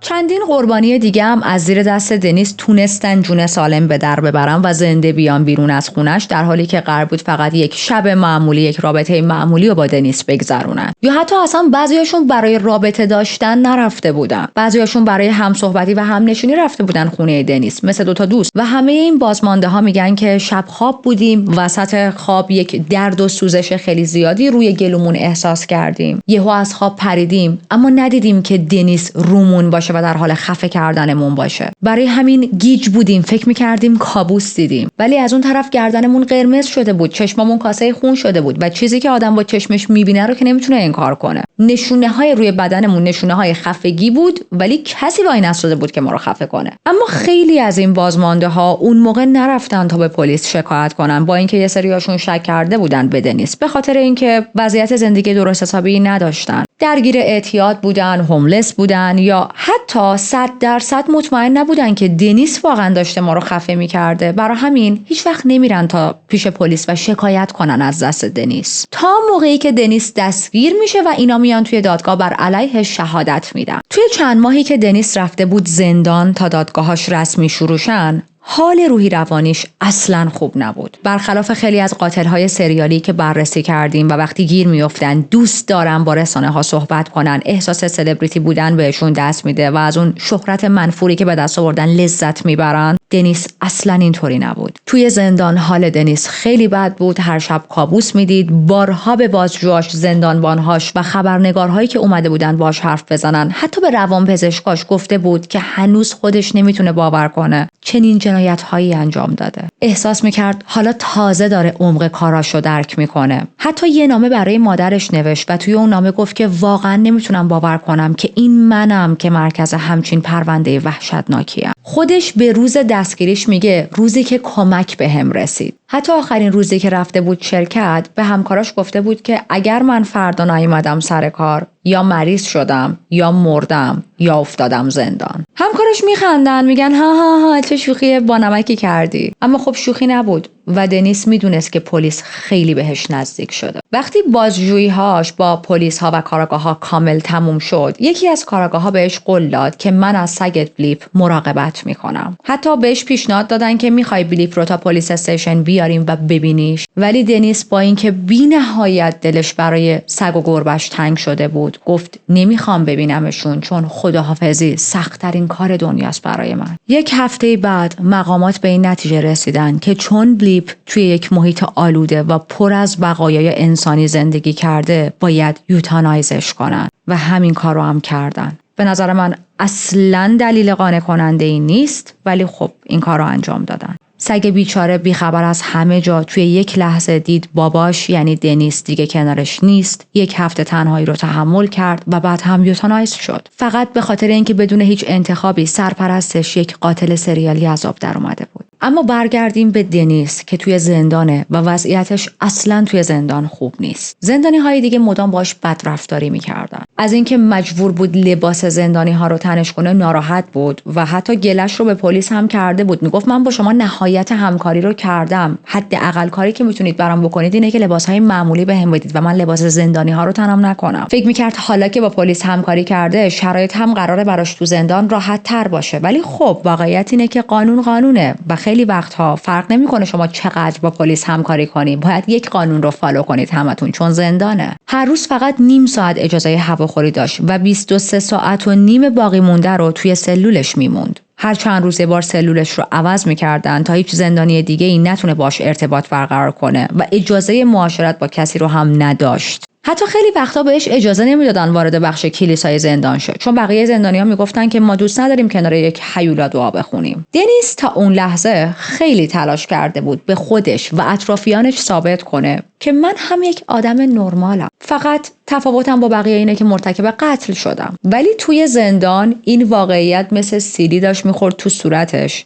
که جامعه هیچ وقت نمیتونه تو رو به چشم یک آدم معمولی حساب کنه. واقعیت اینه که جنایت‌هاش نکست لول بودن. وقتی دادگاه‌های رسمش قرار بود شروع بشه، دنیس یه کار عجیب کرد که همه شاک شدن. اونم این که گفت من نمیخوام وکیل داشته باشم و وکیلی که داشت رو به قولی اخراج کرد. گفت من خودم میخوام توی دادگاه از خودم دفاع کنم و به وکیل نیاز ندارم. حالات روحی روانی دنیس مثل کالایدوسکوپ هی تغییر میکرد. یه روز سرخوش و امیدوار بود و روز بعد افسرده و پشیمون از کارهایی که کرده. برخلاف دوران قبل از دستگیریش، موقعی که تو خونه، تو دفتر کارش، همه جا، حتی توی آرمی برای خودش آینه داشت و عاشق تصویر خودش توی آینه بود، عاشق تماشای خودش تو آینه بود، توی زندان از آینه فرار میکرد. هیچ علاقه‌ای نداشت که تصویر خودش رو ببینه. انگار از روبرو شدن با چهره واقعی خودش الان دیگه میترسید و یا متنفر بود. یه چیز جالب دیگه توی دوران زندان و دادگاه‌های دنیس این بود که در مورد بعضی از قربانی‌هاش یه سری دیتیلز خیلی شخصی درباره گرایششون رو نمیگفت. نه به خاطر اینکه نخواد به پلیس کمک کنه، بلکه چون فهمیده بود بعضی از خانواده‌های اون قربانی‌ها اصلاً نمیدونستن که عزیزشون هم جنسگرا یا بایسکشوال بوده. واسه همین باور داشت اگه من بیام و این جزئیات رو فاش کنم کار درستی نیست. میگفت اگه این آدم‌ها هنوز زنده بودن احتمالاً تا به همین الان هم دلشون می‌خواست گرایششون هاشون رو مخفی کنن از اعضای خانواده‌شون. پس من هم وظیفه‌م اینه که از اینجا بعد این گرایش ها رو مخفی نگه دارم. درباره قتل صحبت می‌کرد، درباره اینکه بعد از قتل با بدن این قربانی ها چیکار کرده حرف می‌زد، درباره نحوه تیکه تیکه کردن اجساد صحبت می‌کرد، حتی نحوه آشناییشون رو هم تعریف می‌کرد، ولی هیچ وقت وارد مسائل خصوصی مربوط به گرایش جنسی بعضی از قربانی‌هاش نمی‌شد. موقعی که فهمید از سال 67 دیگه حکم اعدام توی بریتانیا اجرا نمیشه، واقعا و عمیقا ناراحت شد. میگه که من دوست داشتم حکم اعدام بگیرم چون اعدام برام یه جور رهایی بود. میگفت این بلا تکلیفی، این حس گناهی که هر روز تو زندان دارم باش زندگی میکنم، فقط با مرگ میتونست تموم شه. حتی اعتراف میکنه که بارها به خودکشی فکر کرده ولی هیچ وقت نتونسته این کارو انجام بده چون نمیخواست مردم فکر کنن که اون یک بزدلی که با خودکشی از مسئولیت فرار کرده. به نظرش خودکشی یعنی فرار از عدالت و اون خودش رو تحویل داده بود تا عدالت هر طوری که قرار بود اجرا شه. توی دادگاه فقط تونستن برای 6 تا از قتل‌هاش محاکمش کنن به خاطر اینکه برای بقیه قتل‌ها مدارک کافی نداشتن و صرفا نمیتونستن رو اعتراف‌هاش تکیه کنن. به علاوه 2 نفر دیگه که زنده بودن بازمانده بودن و دنیس تلاش کرده بود که خفشون کنه. البته تعداد بازمانده ها بیشتر بود اما خب حرف سری از بازمانده ها رو توی دادگاه قبول نکردن و یا بعضی از بازمانده ها حاضر نشدن تا دادگاه بیان و دوباره تمام اون سختی ها و وحشت براشون مرور شه. دادستانی توی دادگاه گفت که همه قتل های دنیس یک الگوی مشخصی داشتن. اول اینکه تمام قربانی ها مرد بودن. دوم همشون رو دنیس توی یک بار ملاقات کرده بود. سوم هیچ کدومشون رو از قبل از اون شب نمیشناخت. چهارم تقریبا همشون هوملس بودن. پنجم همشون خفه شده بودن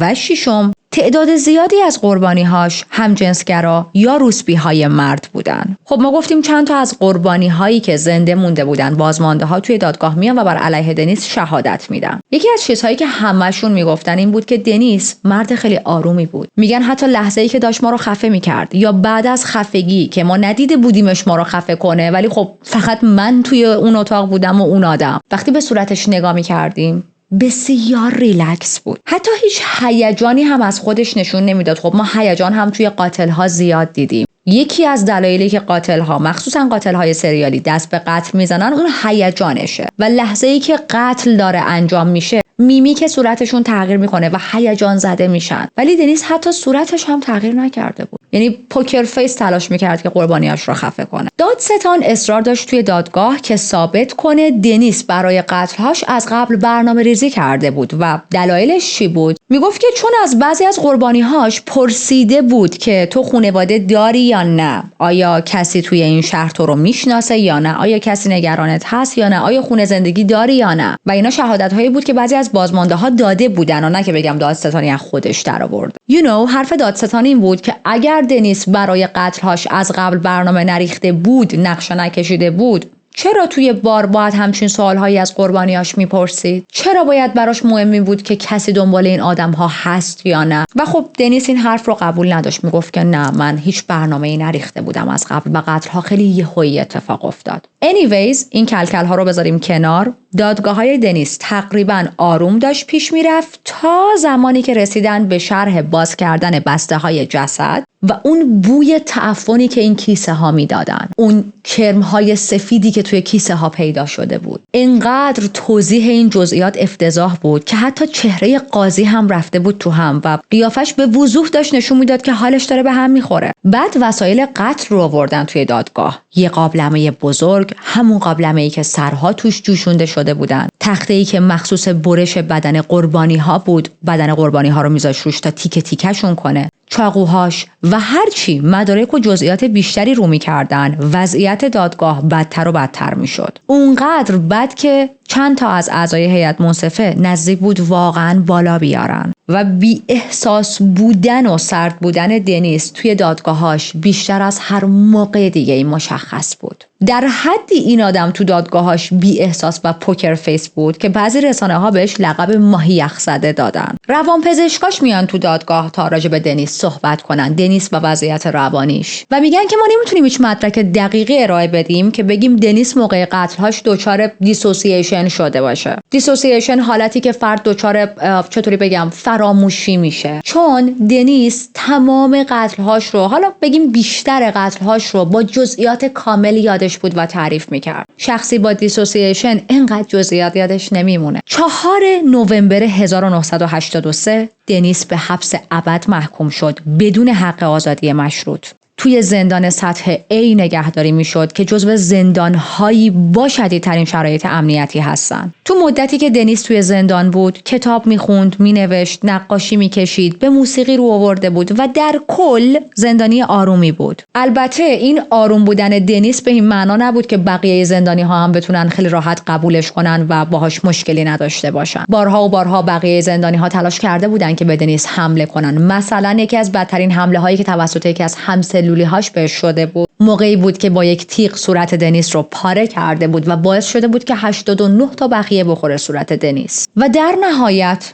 توی 12 می سال 2018 توی زندان جونش رو از دست میده. مریض شده بود، باید عملش میکردن، میبرنش بیمارستان، جراحی میکنن. بعد از جراحی یک لخته خون براش به وجود میاد. همون لخته خون باعث خونریزی داخلی میشه و دنیس نیلسن در سن 72 سالگی توی زندان میمیره. ولی بیایید مثل روال همیشگی که توی این چنل داریم چند لحظه راجع به قربانی‌های این کیس با هم صحبت کنیم. پرونده امروز تقدیم به تمام پسرها و مردهایی که هرگز فرصت زندگی دوباره پیدا نکردن، برای اونایی که فقط دنبال امنیت، دوستی یا سقفی برای یه شب بودن اما با وحشتی روبرو شدن که هیچ انسانی توی زندگیش نباید تجربه کنه. اسم خیلیاشون شاید گم شده توی این پرونده و یا حتی تیترهای خبری، اما هر کدومشون یه زندگی واقعی داشتن با خانواده، خنده، ترس و امید. یادشون زنده و گرامی.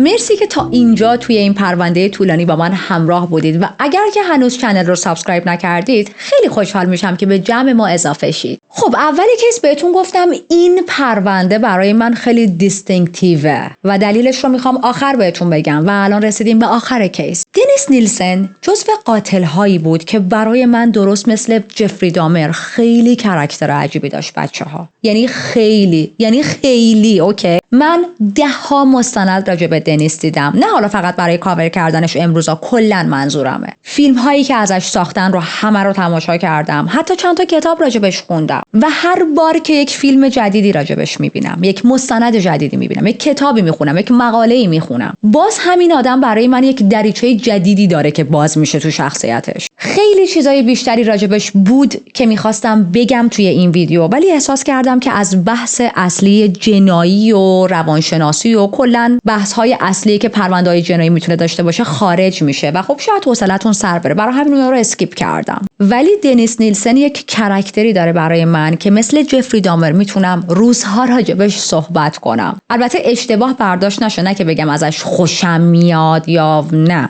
من از جفری دامرم خوشم نمیاد، من از هیچ قاتلی خوشم نمیاد و ما اینجا با شور و شوق راجع به قتل صحبت نمی کنیم و ما اینجا نیستیم که از قاتل‌ها قدیس بسازیم. شخصیتش برام جالبه، از این نظر منظورمه. ابعاد عجیب زیاد داره، البته داشت دیگه، مرده الان. یکی از عجیب ترین بخش‌های شخصیت دنیس میدونید چی بود؟ این که توی روزمرگی‌هاش واقعا مثل یک آدم معمولی بود. با انرژی میرفت سر کار، با دقت کارهاش رو انجام میداد، با بقیه میرفت بیرون نوشیدنی میخورد، با سگش قدم میزد، حتی گاهی مهمونی میگرفت، مهمونی بقیه میرفت، با آدمها معاشرت میکرد و این در حالی بود که زیر زمین یا توی کمد یا توی کشو یا هر بخش خونش پر از جسد و یا تیکه های بدن قربانی‌هاش وجود داشت. دنیس نیلسن یک قاتل سریالی خیلی معروفه. شاید شهرتش به اندازه جفری دامر نباشه، اما خب دنیس نیلسن هم خیلی معروفه. ممکنه خیلیاتون ازش پرونده شنیده باشید یا فیلمی دیده باشید یا حتی کتابی راجبش خونده باشید. حالا من منابع فارسی زبان رو نمیدونم واقعا،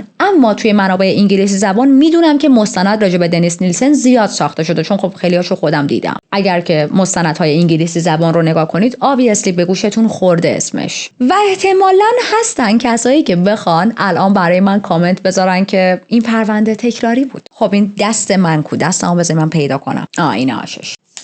اولا مفهوم تکراری در یک چنل زمانی درسته که من یک بار یک کیسی رو کاور کرده باشم و بعد دوباره بیام تکرارش کنم. مثال میزنم، من پارسال به مناسبت نیو ایر جفری دامر رو کاور کردم و مثلا امسال دوباره بیام و جفری دامر رو کاور کنم. خب اون موقع شما میتونید بگید که ریتا جفری دامر رو تو پارسال کاور کرده بودی، الان دوباره داری تو چنلت میگی پرونده تکراریه. اون موقع حرف شما کاملا درسته. اما پرونده‌ای که تا الان توی یک چنلی کاور نشده باشه، مفهوم تکراری براش خیلی اشتباهه. من درباره دنیس نیلسن تا حالا صحبت نکرده بودم، هیچ وقت تحقیق نکرده بودم و دوست داشتم این کار رو شخصی انجام بدم. و واقعیت با اینکه پرونده بسیار بسیار سنگینی بود و تحقیقات خیلی سنگینی داشت، اما هم موقع نوشتن اسکریپت و هم موقع کاور کردنش، یعنی همین الان برای ریکورد، با اینکه خیلی طولانی بود و من از صبح دارم پروندهش رو کاور میکنم براتون، اما واقعا بهم خوش گذشت از این معنا که در کنار شماها با اینکه خیلی پرونده طولانی بود اما انرژیم رو نگرفت و الان کلی سر حالم. البته جیش دارم، اینم باید بهتون بگم، باید پاشم برم جیش کنم دوباره بیام. مورد دوم بعدی که من خیلی دلم میخواست اینو بگم و الان که بحثش افتاد چه موقعی بهتر از الان بذارید بهتون بگم، فوکس من توی پیدا کردن پرونده های جنایی این نیست که یک قتلی همین دیروز اتفاق افتاده باشه و من بودو برم پیداش کنم بیام به شما بگم. یک پرونده‌ای که هیچ کس تا به حال راجبش صحبت نکرده. البته من سراغ کیس های جدید هم خیلی زیاد میرم و دیدید تقریبا میشه گفت کیس هایی که توی سال 2020-2021 به بعد اتفاق افتاده من کاور میکنم بیشتره تو این چنل تا کیس های کلاسیک و قدیمی. اما میدونید پوینتم چیه؟ چنین چیزی امکان نداره. این ممکن نیست ما یوتیوبرها سراغ پرونده هایی بریم که هیچ کس راجبش حرف نزده. چون ببینید ماها نیروی پلیس نیستیم که هر خبری رو قبل از رسانه ها بشنویم و بتونیم بیایم اینجا مثلا برای شما تعریفش کنیم. obviously اول باید اون خبر دست پلیس برسه، بعد پلیس اون چیزهایی رو که صلاح بدونه به رسانه ها بگه، رسانه ها اخبار رو منتشر کنن و ما با تحقیق و بررسی اخبار رو جمع کنیم و بتونیم بیایم یک داستانی به شماها ارائه بدیم. برای من سال اتفاق افتادن پرونده مهم نیست. برای من این مهمه که تحقیقات درست و کامل باشه توی یک پرونده. مهم اینه که هر چیزی که مربوط به قاتل، قربانی یا قربانی ها وجود داره، هر چیزی که توی یک کیس جنایی میتونه مهم باشه رو بیام و برای شما بازگو کنم. این مهمترین چیز توی نوشتن اسکریپت برای من. و چون دنیس نیلسن جزو قاتل هایی بود که من مدت‌ها دلم میخواست کاورش کنم، دلم میخواست تحقیقات شخصی خودم رو انجام بدم، درست مثل جفری دامر یا جان وین گیسی که توی این چنل کاور کردم خیلی مفصل، و همینطور چند تا پرونده دیگه که توی این چنل خیلی مفصل بود، توی این 200 خورده‌ای که تا الان با هم کاور کردیم. راجع به دنیس نیلسن هم خیلی تحقیق کردم. میدونید شما که غریبه نیستید، بذارید راستشو بهتون بگم. من هر بار یک فیلمی از دنیس نیلسن میبینم یا یک مستندی راجبش میبینم و گوش میکنم، به جز کتاب همیشه کامله، کتاب‌ها به کنار، این مدلی هم که اینجاشو نگفتی، اینجاشو یادت رفت اشاره کنی، و همیشه این مدلی بودم. میدونی یه چیزی داشت تو کلم میخارید که اوکی من خودم باید برم سراغ پرونده دنیس نیلسن، من باید خودم تحقیقاتم رو انجام بدم، اینجوری نمیشه. یه کرمی تو وجودم بود خیلی رک بگم بهتون. برای همین گفتم که دیگه وقتشه برم سراغش. بعد بچه‌ها 1-2 هفته نیست تحقیقات دنیس نیلسن رو شروع کردم و نه خیر، بنده چند ماهه دارم لابلای بقیه پرونده ها تحقیقات دنیس نیلسن رو هم انجام میدم، جوری که دیگه دیدم داریم به دیسمبر نزدیک میشیم. بعد گفتم اوکی اسکریپت که تموم شد من میذارم دم دیسمبر یا توی دیسمبر کاورش میکنم که تو همون دیسمبر هم آپلودش کنم، چون همونطوری که اول ویدیو بهتون گفتم دیسمبر فصل مورد علاقه منه، نه به خاطر سرماش، من اصلا سرما دوست ندارم، به خاطر اینکه فصل تولدمه، ماه تولدمه و من میخوام سرتون رو درد بیارم انقدر میگم، و شما باید تا آخر دیسمبر هر روزی که پرونده آپلود میشه به من تبریک بگید. اوکی؟ چون ببینید گناه دارم و خانواده‌ام پیشم نیستن که با هم تولد بگیریم و من شما رو دارم، شما منو دارید، پس چرا که نه. میدونید دیسمبر برای من چه وایبی داره؟ البته وایب زیاد داره، در رابطه با پرونده های جنایی چه وایبی داره. دیگه بس دیگه از این خسته شدم. یادآور وقتایی که من اکثر مواقع توی دیسمبر، حالا حتی وقتایی که تمام وقت توی شرکت کار میکردم، همیشه آفا و هالیدی و اینامو مثلا میذاشتم دیسمبر برمی‌داشتم. تو اون هوای سرد میشستم یه پتو دور خودم کنار شومینه میشستم، یا پرونده جنایی گوش میدادم، یا فیلم های سبک جنایی نگاه میکردم، یا کتاب جنایی دستم بود داشتم میخوندم با یه هات چاکلتی، کافی، چوسفیلی چیزی. و خیلی دلم میخواد توی این یک ماه سردی که پیش رو داریم این وایب رو به شما هم بتونم منتقل کنم. و خیلی خوشحال میشم اگر شما هم توی مناطقی هستید که سرما دارید توی فصل دیسمبر، پرونده ها رو موقعی که دارید یه چیز خوشمزه یا داغ میخورید تماشا کنید و برام بنویسید، چون من وقتی کامنتتون رو بخونم خیلی خوشحال میشم. و بچه‌ها راجع به لباس هم امروز رویال بلو یا کوبالت بلو، این مدل آبی که میبینید جدیداً توی فشن خیلی دیده میشه. البته نمیتونم بگم خیلی رنگ فیوریتمه و این رنگ آبی واقعا کم دارم تو کمد لباسم، والا اینم که تازه گرفتم اضافه شد بهشون، اما دلیل داره که این رنگ رو انتخاب کردم. من میگم بهتون راجع به مدلش که توی ویدیوهای قبلی بهتون راجع به این مدل‌های نامتقارن زیاد توضیح دادم، یعنی زیاد که چند بار دیگه هم پوشیدم. مدل‌هایی که آستینش می‌بینید این مدلیه و یکیش کوتاه یکیش بلنده. تو کیسای قبلی گفتم که خیلی ترند شده و بلا بلا بلا، دوباره نمیگم. اما چرا این رنگ آبی رو انتخاب کردم؟ به نظر من اگر بخوایم نسبت به کاراکتر دنیس بهش رنگ بدیم، یعنی الان دنیس نیلسن رو بشونن اینجا و بگن که کاراکترش چه رنگیه به نظر تو، من اول میگم خاکستری، ولی بعد اصلاحش میکنم و میگم آبیه. حالا این نظر منه، خیلی دوست دارم شماها هم برام بنویسید که فکر میکنید شخصیت دنیس چه رنگیه. ولی از نظر من دنیس نیلسن آبی بود، ولی نه از اون آبی های نرم و لطیف و آبی آسمانی و لایت و اینا، نه. به نظرم اگر دنیس نیلسن میخواست آبی باشه دقیقاً همین آبی بود، چون یک سردی دائمی توی کاراکترش حس میکردین، اما سردیش مثل چجوری بگم به خونسا بودن خاکستری یا آبی های کمرنگ نبود، سردی پررنگ و جیغی داشت. خیلی سخت آدم رنگو بخواد تو کلمات بیان کنه، نمیدونم الان اصلا دارم منظورم بهتون خوب میرسونم یا نه. یه چیزی این آدم رو از بقیه متفاوت کرده بود، ولی نه از اون تفاوت‌های خوب. مثلا نه یک تفاوت خوبی که بگم امروز قرمز پوشیدم چون به نظرم این رنگ قرمز به شخصیت دنیس نیلسن میومد، نه. یک آبی متفاوت به معنای بی احساس بودنش. به علاوه این که این رنگ به اون بخش از زندگی دنیس نیلسن هم خیلی میاد که کارمند بود، موقعی که توی یک اداره پشت یک میز ساده میشست. از نظر روانشناسی هم آبی نشون دهنده آرامش، نظم، خونسردی و کنترله. دقیقاً تمام چیزهایی که ما تو شخصیت دنیس دیدیم. البته بهتره بگم چیزهایی که ما توی ظاهر دنیس دیدیم و نه درونش، چون درونش یک آشفتگی بیش از حدی داشت. یه نکته جالب دیگه هم راجع به این رنگ اینه که توی دهه 70 و اوایل دهه 80 از این آبی تیره برای کت شلوارهای مردونه بریتانیایی زیاد استفاده می‌کردن. حالا یا همینقدر تیره بود یا یه ذره آبیش مثلا روشن‌تر بود، مخصوصا بین افرادی که کارمندن و تو اداره ها کار میکنن. واقعیت خیلی دلم میخواست برای این پرونده یک کت شلوار آبی تهیه کنم، ولی خب فرصت نشد و پیدا کردن کت شلوار این رنگی آبی که سایز منم پیدا شه واقعا سخته. خلاصه اینم از پرونده امروز. مرسی که تا اینجا همه حرفامو گوش دادید. ممنونم از همه حمایتاتون. خیلی برام لذت بخشه وقتی ویدیوی طولانی میذارم، انقدر دوست دارید و حمایت میکنید. باور کنید تحقیق ویدیوهای طولانی خیلی سنگین تره، ادیتش هم خب طبیعتا خیلی طولانی تر و سخت تره، اما کاور کردنش واقعا خیلی بخش سختیه. یعنی من از صبح